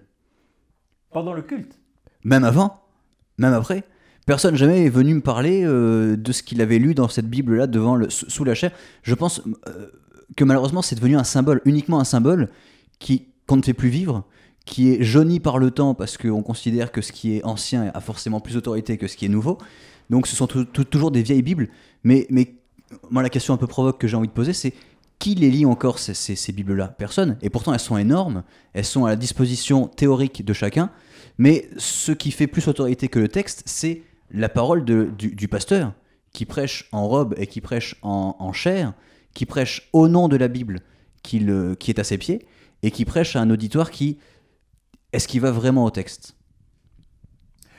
D'abord, on ne lit pas la Bible, qui est la grosse Bible qui est mise dans un temple. Elle n'est pas faite pour être lue. D'ailleurs, le gardien vous empêcherait de la lire parce que c'est un livre du XVIIe ou du XVIIIe siècle. Il ne faudrait même pas feuilleter. C'est un symbole, et un excellent symbole. Les gens ont des Bibles à la maison. Les protestants ont tous plusieurs Bibles à la maison, de traductions différentes, et la Bible de mariage de leurs parents, etc. Et je crois que les gens connaissent les histoires de la Bible parce qu'on la leur a raconté à l'école du dimanche. Peut-être qu'aujourd'hui, où la majorité des gens, en tout cas à Paris, n'ont pas eu de catéchisme, ils ne connaissent pas les histoires de la Bible. J'ai entendu l'autre jour une actrice à qui, à la télévision, on disait justement, mais est-ce que vous connaîtriez une histoire de l'Évangile? Et elle disait, oui, quand Jésus a marché sur l'eau. Et le journaliste lui disait, et pourquoi Jésus a-t-il marché sur l'eau? Elle a dit, pour faire la pêche miraculeuse. Hein, ce qui montrait bien qu'elle confondait tout, elle ignorait tout, elle n'avait jamais lu. C'est bien dommage que les gens ne connaissent pas la Bible, eh bien, mais les pasteurs sont là pour essayer de la faire connaître.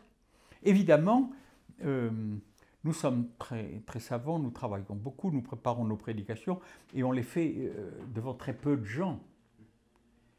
Il y a très peu de gens qui vont dans les églises. Et il faudrait développer la télévision, la radio. Moi-même, je fais beaucoup d'émissions de radio, ma femme encore bien plus que moi. Et puis j'ai un site internet que je fais fonctionner tous les jours, j'y mets du nouveau, ça s'appelle Protestants dans la ville. Dans la ville, ça veut dire pas dans les temples. J'essaye d'écrire ce qu'écrivent mes collègues aussi, de publier là, des textes que j'essaye de trouver dynamiques et intéressants pour que les gens qui sont sur Internet découvrent des récits de la Bible.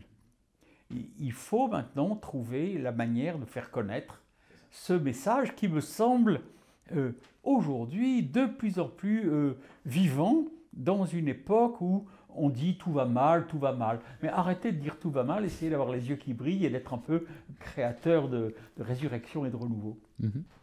Je rebondis sur votre expression l'opposition que vous faites entre la ville et le temple. Pourquoi est-ce que pour vous, la ville ne vient plus au temple? Et pourquoi est-ce que vous avez besoin, vous, personnellement, de mettre cette opposition si forte entre un lieu de culte et un lieu de vie quotidienne?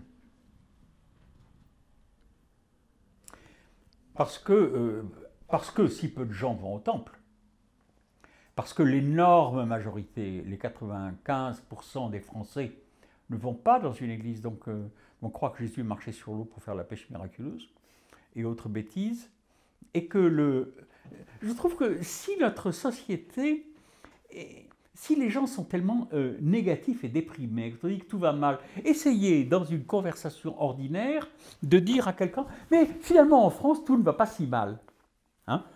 Il y a des arguments, On est quand même un des 5 pays les plus riches du monde. L'espérance de vie augmente. La médecine n'a jamais été si bonne. On est soigné quand même pas si mal. On peut trouver quantité d'occasions de dire tout va pas si mal. Si vous dites ça, les gens disent vous perdez la tête. Jamais on a été si malheureux. Si les gens sont si malheureux, si déprimés, si angoissés, si préoccupés, c'est peut-être parce qu'il nous manque un peu de souffle de ce que saint Paul appelait l'esprit de résurrection, qui fait que même au travers du calvaire, Jésus marchait droit avec un esprit de résurrection et de renouveau, malgré tout. Un de mes collègues, le professeur Picon, disait « L'évangile se résume par un seul mot, c'est « malgré tout ». Voilà, je pense qu'aujourd'hui, l'évangile serait très très très utile dans un monde qui n'est pas si mauvais. Je suis content qu'en France, il y ait les restaurants du cœur, il y ait la sécurité sociale, qu'on ait supprimé le service militaire, interdit la peine de mort. Je trouve que c'est pas si mal.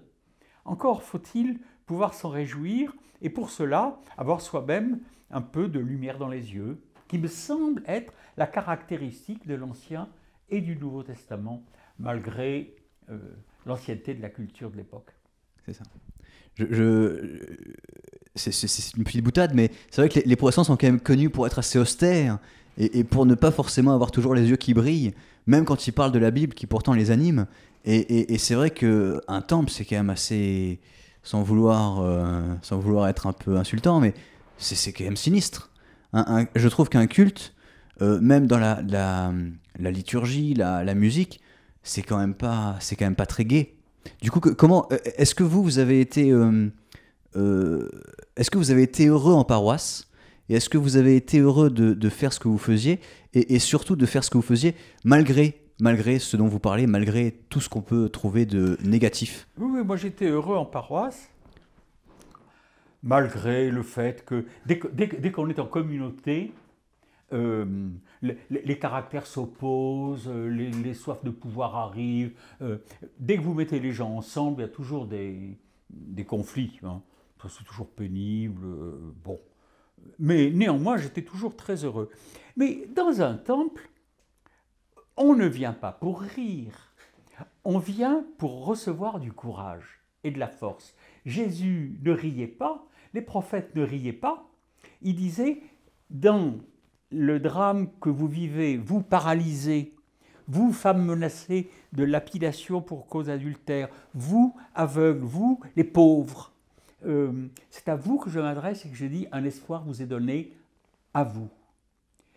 C'est une parole sérieuse et profonde et de renouveau et d'espérance. On ne rit pas. Un médecin ne rit pas, jamais.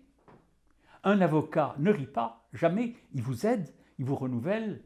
On n'a pas envie de rire. Si vous avez envie de rire, vous n'avez qu'à aller au chansonnier. Oui, c'est sûr. C'est sûr, mais est-ce que c'est pas aussi un élément un peu qui rebute?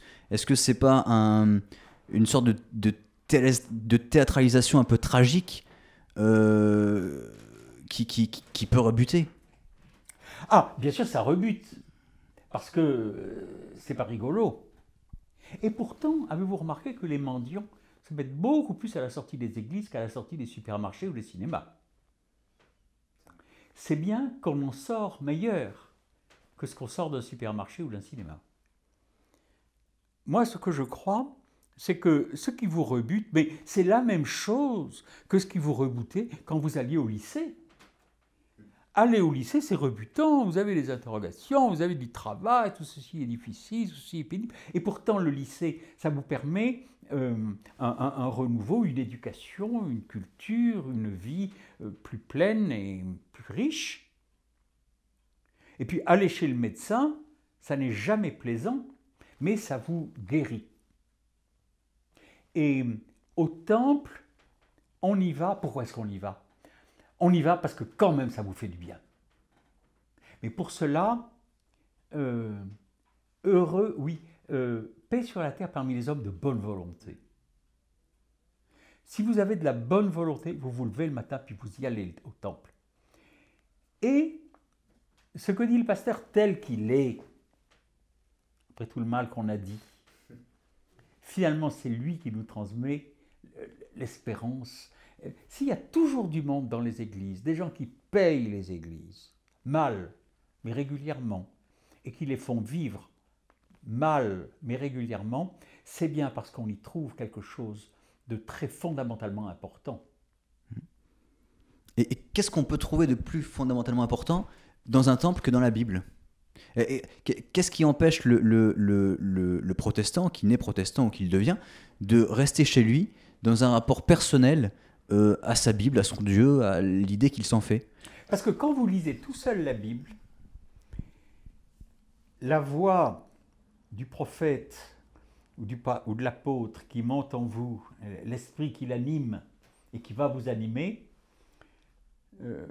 vous pouvez parfaitement la confondre avec des petites voix que vous avez entendues ailleurs et qui vous disent tout autre chose.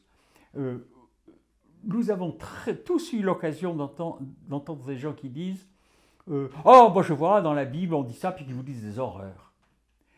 C'est pas du tout dans la Bible, il s'est imaginé que ces petites idées, à lui, elles étaient dans la Bible. Il y trouvait inconsciemment une justification, parce qu'il ne pensait pas qu'on pouvait penser autrement. Alors que dans une église, il y a les autres gens, il y a le pasteur, le prêtre, qui vous disent des choses qui donnent à penser. Et c'est ça, être de bonne volonté. C'est de dire, mais après tout, est-ce que j'ai bien raison ? Les gens qui faisaient l'Inquisition et qui brûlaient vifs les protestants ou les autres hérétiques, ils croyaient bien que c'était la volonté de Dieu. Et puis ce n'était pas du tout la volonté de Dieu, c'était leur esprit de domination. Paul a une phrase qui me frappe, il dit « N'étouffez pas l'esprit ». Cet esprit qui nous anime et qui nous renouvelle, qui monte en nous, parce que je crois que Dieu est vraiment intérieur à nous, nous pouvons parfaitement l'étouffer et le remplacer par nos propres paroles. Et que dans la prédication, ce sont mes paroles qui, dans le court trajet qu'elles font entre ma bouche et l'oreille des gens, sont transmuées par l'Esprit de Dieu, de telle sorte qu'elles deviennent paroles de Dieu pour celui qui les entend. Et ce que je vous dis est si vrai que tous les pasteurs ont l'expérience que des gens leur disent « Ah, vous m'avez beaucoup aidé. Ce que vous avez dit là m'a aidé. » Ah, et quoi? Et c'est quand vous avez dit ceci. Et c'est quelque chose qu'il n'avait pas dit. Mais la personne l'avait entendu par une sorte de miracle. Et voilà ce qui arrive quand le pasteur a parlé. Une parole qui devient vivante. Au fond, le temple, c'est la maison de la Bible. Tout seul, la Bible, vous allez la détourner. Ou elle va vous dire toujours la même chose. Tout ce que vous savez déjà. Parce que quand même, on est terrible, hein, avec nos petites idées. C'est sûr. Négatives, souvent. C'est sûr. Et quitte à choisir, s'il fallait choisir, est-ce qu'on pourrait se passer de l'autorité de la Bible ou de l'autorité du pasteur? Mais le pasteur n'a pas d'autorité. Le pasteur, il étudie la Bible et il dit aux gens l'émerveillement qu'il a reçu en la lisant et il les transmet. Et vous choisiriez quoi, par exemple? Si on vous disait, maintenant vous devez choisir soit la parole du pasteur, soit la parole de la Bible seule.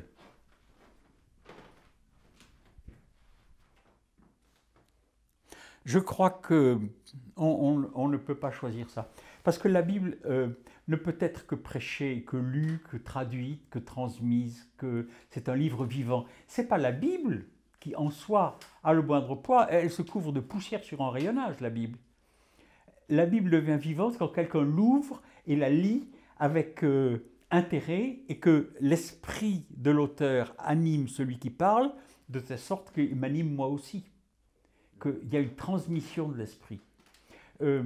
Ce qui est la foi, quand on disait en commençant avoir la foi, c'est pas avoir la foi, c'est être sensible à ce souffle, à cet élan de vie que l'on se transmet les uns aux autres, et notamment par l'intermédiaire de la Bible qui sert de canal d'une certaine manière. D'accord. Là, ça me permet de faire une transition sur la transmission des textes. Pour vous, qu'est-ce que vous qu'est-ce qui vous a marqué dans ce que vous avez pu apprendre de la transmission des textes dans le fait que la Bible n'ait pas toujours été la même à travers les époques? Oh, c'était bien toujours les mêmes récits. Pas dans toutes les langues, pas dans les mêmes langues, pas à toutes les époques, pas dans toutes les éditions, pas la même lecture dans toutes les éditions, par exemple. Mais c'est pas si mal que ce soit pas toujours la même chose. Parce que ça vous interroge, vous vous demandez, vous cherchez, vous savez plus, vous trouvez. Et qui cherche, trouve. Et l'on ouvre à celui qui frappe. Et à ce moment-là, quand vous commencez à vous demander, c'est qu'au fond, vous êtes déjà animé par l'esprit de renouveau. D'accord. Et pour vous, la Bible commence quand? À quelle époque elle commence à être écrite, pensée, transmise Alors écoutez, il faut absolument connaître le professeur Thomas Römer, qui est un professeur d'Ancien Testament de Lausanne, qui est maintenant professeur au Collège de France, depuis que le Collège de France a été fondé par un protestant d'ailleurs, Guillaume Budet, qui habitait dans le quartier ici. Thomas Römer est le premier à avoir été nommé au Collège de France professeur de Bible, milieu biblique. Il a remarqué ce que personne n'avait remarqué jusque-là, si d'autres l'ont remarqué en même temps que lui. Isaac Finkelstein, par exemple, qui est un archéologue israélien, et d'autres, que les livres de la Bible les plus anciens, que l'on peut dater, parce que ce sont les prophètes qui mentionnent les rois sous lesquels ils ont prêché. C'est Ésaïe, Amos, Osée et Michée, que l'on date du 8e siècle avant Jésus-Christ.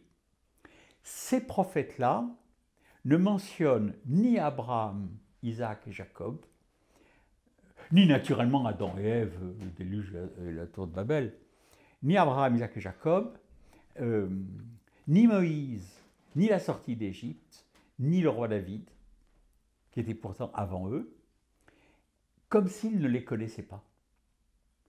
Et Thomas Römer dit, c'est parce que tous ces récits d'Abraham, etc., n'avaient pas encore été écrits. Au lieu de faire commencer la Bible avec Abraham, etc., faisons-la commencer par les dates de publication des livres bibliques tels que, historiquement, on peut estimer qu'ils ont été écrits. D'ailleurs, avant le 8e siècle, on n'écrivait pas en hébreu, on n'a pas de texte en hébreu datant d'avant.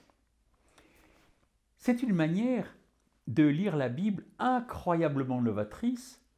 Je suis en train de faire un groupe biblique à l'oratoire. Il y a des catholiques, des juifs, des athées qui viennent, où on essaye de se replacer. Alors, essayons d'être un paroissien d'Ésaïe, en tout cas de ces 39 premiers chapitres qui datent du 8e siècle, et essayez d'avoir une foi dans laquelle on ne parlera ni du Dieu créateur, ni d'Adam et Ève, ni d'Abraham, Isaac et Jacob, ni de la sortie d'Égypte, Moïse, ni du passage au désert, ni du roi David, mais on ne parlera que de quoi? Mais que de Dieu.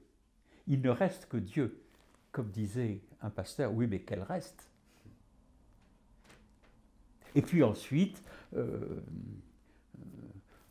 on s'aperçoit au 7e siècle, le roi Josias a fait une grande réforme, et dans le second livre des rois, à la fin du second livre des rois, on vous raconte que le roi Josias a fait enlever du temple de Jérusalem les statues de Baal, le dieu qui était tout à fait interdit, les statues du zodiaque, de Ashéra, la femme de Yahvé,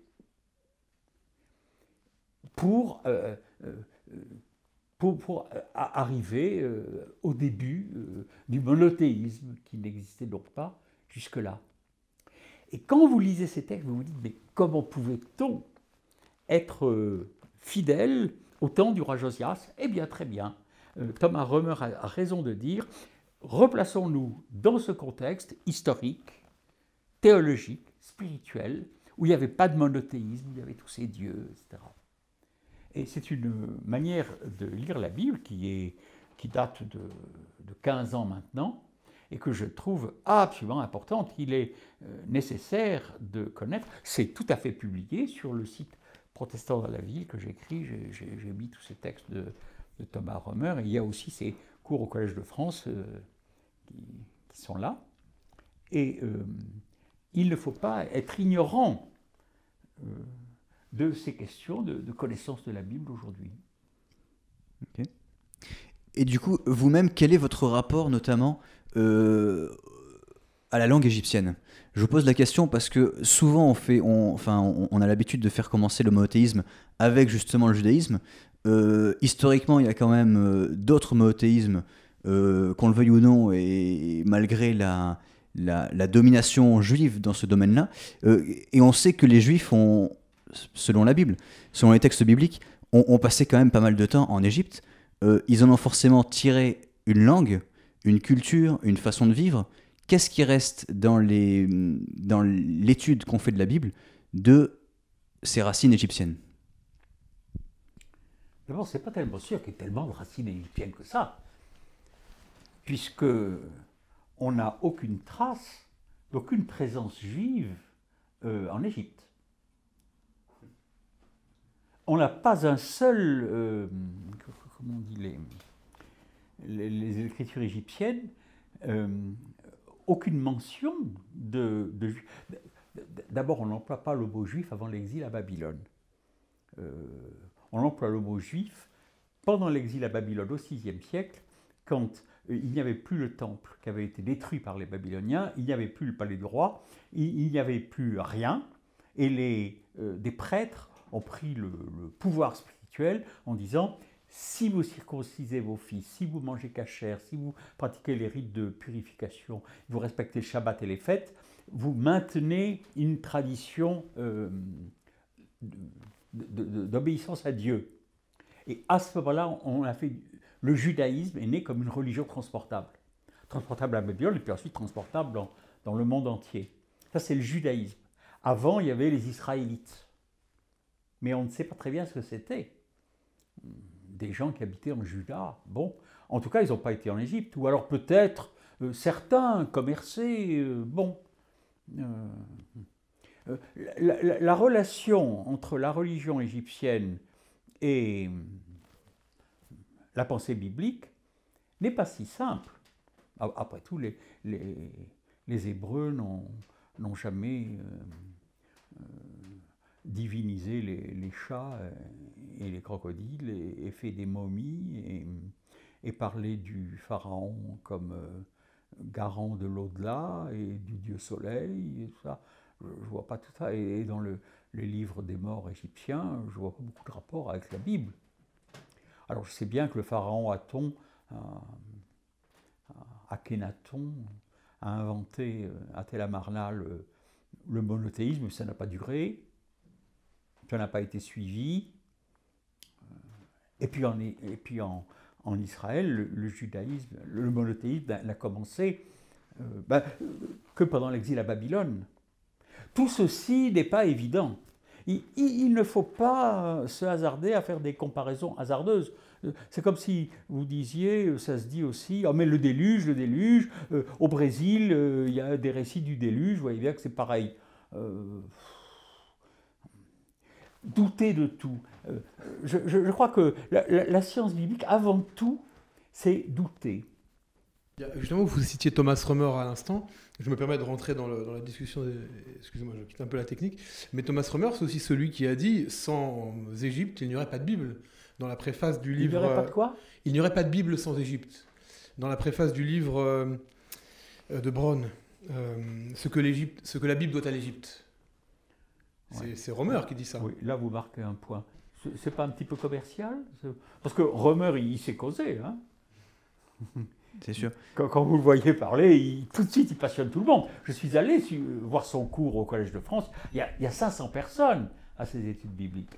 Il y a aussi, si vous me le permettez, il y a aussi les livres de David Ovid, qui est archéologue maintenant, et qui a écrit 2 textes sur notamment un qui est intéressant, qui s'appelle « De cette fresque naquit la Bible ». Vous connaissez l'auteur, et qui a écrit aussi la Bible dit-elle vrai ou quelque chose comme ça. La Bible a dit vrai. Ouais, la Bible dit-elle vrai. Je me rappelle plus. Tu te rappelles des noms? Non. Il y a trois ouvrages de ce personnage-là qui sont intéressants. Il est dans les polymères à l'époque et il s'intéresse à l'Égypte. Il travaille en Égypte. Et il se rend compte de certaines choses. Et il écrit tout un livre de cette fresque naquit la Bible qui a pour objet de dire que la Bible est partie d'Égypte suite à un texte qui a été lu dans un sens qui est contraire à celui qui aurait dû l'être. Vous citiez tout à l'heure Isaac, vous avez dit, mais c'est Israël Finkelstein, oui, qui est effectivement un archéologue biblique connu.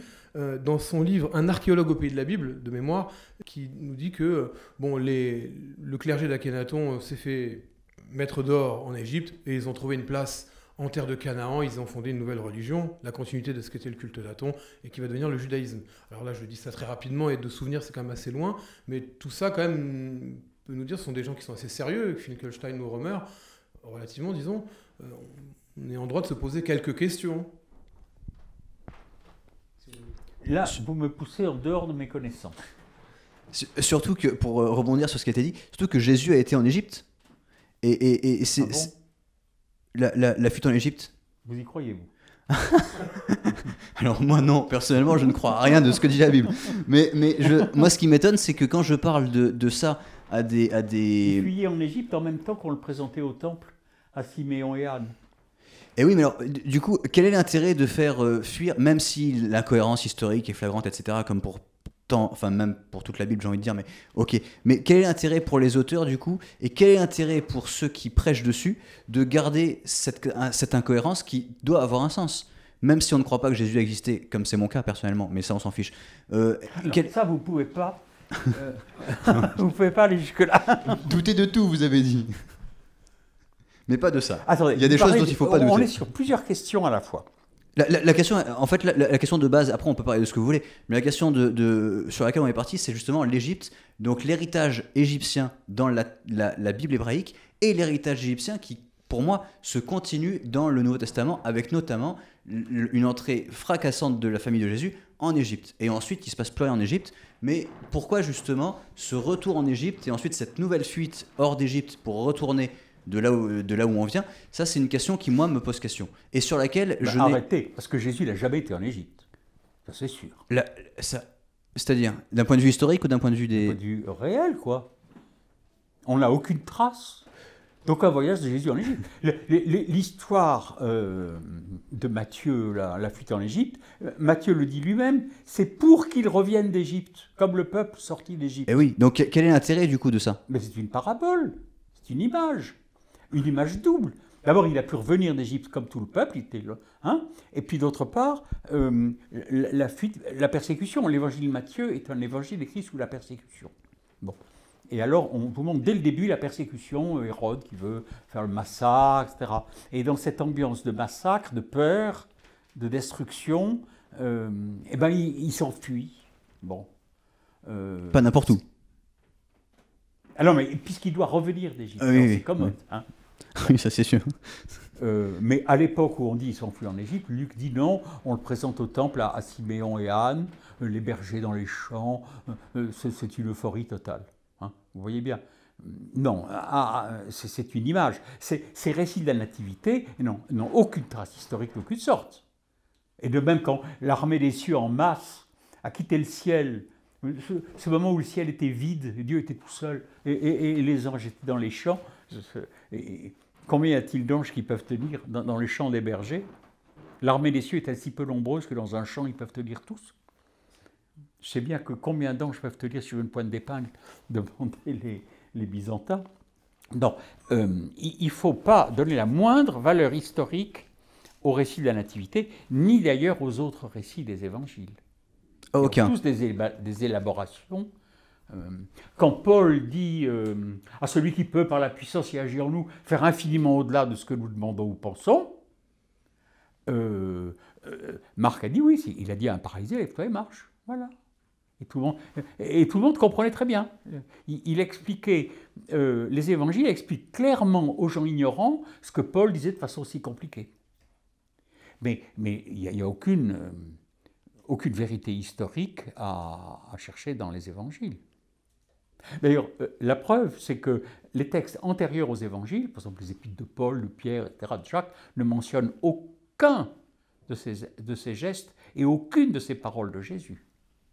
Surtout tardif. Et alors pourquoi du coup croire en l'existence de Jésus? Comment, enfin, pas pourquoi, mais comment croire du coup en l'existence de Jésus? Parce que nous avons des textes, à commencer par les textes du Nouveau Testament. Mais pas seulement, il y a des textes de Pline qui dit cette maudite engeance qu'étaient les chrétiens se rassemblaient au nom d'un certain Christus qui était le digne représentant de tout le mal qui peut venir parmi les hommes. Tous ces textes qui mentionnent un certain Jésus ne peuvent pas avoir été inventés. Alors, ce que vous pouvez dire, c'est qu'il était un rabbin juif. Vous n'êtes pas forcé de dire qu'il était la seconde personne de la Trinité. Mais son existence physique est aussi indiscutable que celle de Jules César, etc. Ça, c'est sûr. Les épîtres de Paul, qui commencent quoi, dans les années 50, donc 20 ans après Jésus, si Jésus n'avait jamais existé, on ne peut pas imaginer qu'en 20 ans, on ait élaboré l'existence d'un homme imaginaire dont Paul dirait « on l'a connu ». Donc Paul dirait « j'ai connu Pierre qui l'a connu ». Oui. C'est pas possible. Après, ça soulève la question de la datation des textes. À partir de quel moment ils sont écrits, à partir de quel moment ils sont transmis, voilà. À partir de quel moment ils nous parviennent, parce voilà. qu'entre la rédaction et la réception qu'on en fait, il y a quand même des siècles. Oui, ça c'est la vraie question. Donc, après, est-ce qu'on est sûr vraiment que ces textes-là sont écrits à telle période? Est-ce qu'on est sûr qu'ils sont écrits par telle personne? Est-ce qu'on est sûr qu'ils n'ont pas été retouchés par des copistes, par des moines copistes? Attendez, vous dites beaucoup de choses. D'abord, on est sûr que les textes existent parce qu'on a des manuscrits. Qui sont très vieux. Enfin, qui sont, non, justement, très récents. Qui sont très récents. Oui, qui sont du IVe siècle. Bon. On a quand même quelques fragments plus anciens. C'est quoi? C'est Rylands qui est de 140. Hein. Pour l'évangile de Jean, on a un fragment grand comme ça, qui montre qu'en 140, l'évangile de Jean était déjà écrit. Bon. On a ces textes qui disent Paul, on date Paul. 50, 60. Et ça, personne ne dit autre chose. Si vous dites, oh, c'est pas 50, c'est 53, bon. Et puis ensuite, on date Marc, 70, 64. Parce que il raconte la destruction de Jérusalem de façon qui montre qu'il ne l'a pas connue. Donc c'était avant 70. C'est un argument. Bon.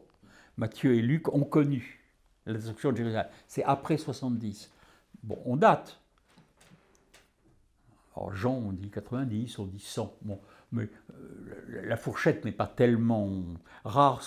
Les gens qui disent, comment ça va, Steinman, là, qui dit tous les évangiles ont été écrits par des notes prises du temps de Jésus, sur une tablette, hein, les gens le notaient, ça ne tient pas la route, c'est absurde.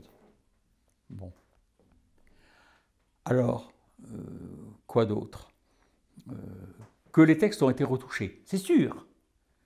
Que Matthieu et Luc aient utilisé Marc, mais utilisé un Marc dans une situation antérieure à l'évangile que nous avons, mais que Matthieu et Luc soient les textes qui ont utilisé Marc à une époque antérieure, alors c'est sûr aussi.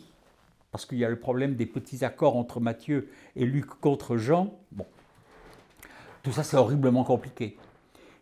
Ça ne change pas fondamentalement une lecture intelligente qu'on a aujourd'hui. Des datations... j'ai lu un type qui disait Marc n'a pas du tout été écrit à Rome, il a été écrit en Galilée. Voilà autre chose. C'est quand même important qu'il y ait aussi des voix un peu de discordantes. Mais il faut que les pasteurs les lisent. Mais oui. Ce qui n'est pas toujours fait. Ce qui n'est pas toujours... Non, mais il devrait. Oui, il faudrait. Mais est-ce que vous, personnellement, vous avez déjà entendu un pasteur parler de ça de façon explicite? C'est-à-dire non, jamais. Jamais, et Oh. bien à tort. Oui. Une fois, j'expliquais ça à la radio. Hein. Il y a la radio Fréquence Protestante à, Oui, à oui. Paris. Et j'expliquais ces questions de date, hein, comme je viens de le faire à l'instant. Et un type a téléphoné, il a dit « Enfin monsieur, j'ai 75 ans, ça fait 60 ans que je suis à la messe tous les dimanches, comment se fait-il que ces choses banales dont vous parlez, je les ignore encore ?» Je dis, parce que les prêtres ne vous les ont jamais enseignés. Or, eux l'ont étudié au séminaire. Pas beaucoup, mais ils l'ont étudié.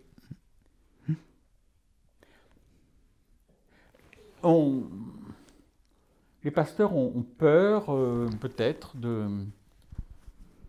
Alors, un pasteur californien a écrit un livre qui s'appelle L'Église malhonnête, The Dishonest Church, où ils disent, les pasteurs ne disent pas ça parce qu'ils ont peur de choquer les gens.